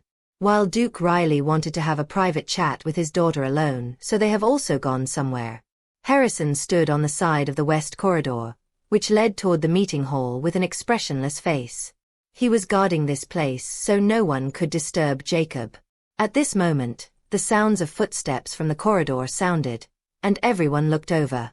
They knew the meeting was over, and Philip was very curious about what Jacob spoke about in private. Philip knew Gollant won't hide it from him. That guy was loyal to a fault. That was why he wasn't worried when he left the meeting hall. Thereupon, Gollant followed by the Loop, Isham, Blake, and others appeared, but everyone felt something wasn't right because their expressions were ashen, as if they had seen a ghost. Philip squinted his eyes with curiosity. He really wanted to know what made those high and aloof members of the three organizations lose their composure, including Gollant, who seldom shows such expression. However, before Philip could ask or say anything, Gollant said with a pale expression, "We should leave post hastily, Your Majesty." Philip looked deeply at Gollant before he nodded. "Let's go." He then looked at Harrison and said, "Please deliver my gratitude to Sir Jacob for giving us his personal time, and he's welcome at the palace at any time he wants." Harrison bowed slightly in acknowledgement without saying anything. Loop with his other two vice leaders and Blake with his vice leader also didn't want to stay and followed behind. Isham was the same, but he didn't just leave and looked at the burly middle-aged man and ordered, "You'll stay here with 4 others and arrange the equipment to His Excellency's preference. I have to leave. This matter is too serious," and doesn't even whisper about it or let the others. Because even if an iota of what we just hear is true, then we're really in a huge predicament, and we can't have our enemies alert. P Alpha D Alpha no one. Oh, the middle-aged man was the Vice Gunsmith Guild leader, Kishan. Kishan was still incredulous and didn't want to believe what Jacob said, but they couldn't ignore it either because once they contact the upper regions, they will find out if it was true or not. If it was really true, then they won't just need the rare or rarer regions' help, but they needed even stronger help to escape this crisis. Kishan nodded and quickly agreed with Isham's arrangement. Although they were here to meet with Jacob and also delivered the best equipment they had for a gunsmith, this turn of events was unexpected, so Isham had to leave now or he was planning to set up the workshop himself to earn Jacob's goodwill. Duke Riley also appeared at this moment with a somewhat listless expression, while Alice didn't appear. Duke Nathan looked at Duke Riley and sighed ruefully. He had guessed that his niece wasn't like the past, and now he was sure of it. But it seemed Duke Riley's problem was meager compared to those bigwigs. He was also curious about what Jacob revealed to make them in such a hurry.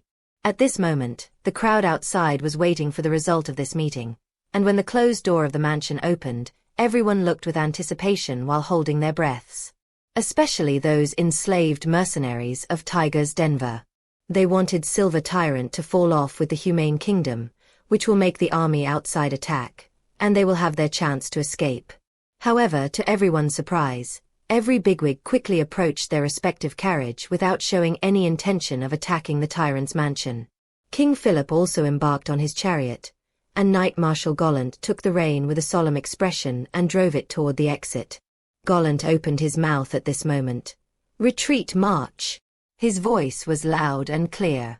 All those knights surrounding the mansion were somewhat bewildered by this order, but they quickly followed the order, and just as they appeared, they surrounded the carriages and retreated back.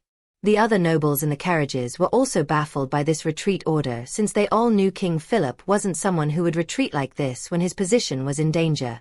They were now curious about what had happened in the tyrant's mansion. Only the carriages of the Gunsmith Guild have remained in the mansion now while everyone left. King Philip looked at Gollant and spoke. "What happened?" Crown Prince Jude wasn't in the chariot at this moment, and this was deliberately done by Philip, to make sure this conversion won't be heard.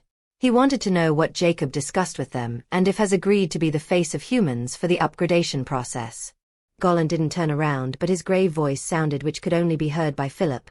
"Your Majesty, if what that man named Jacob said is true, then our lives might not be ours anymore, and we're just livestock in a terrifying existence. I need to contact the Legion in the Rare region and confirm this as soon as possible.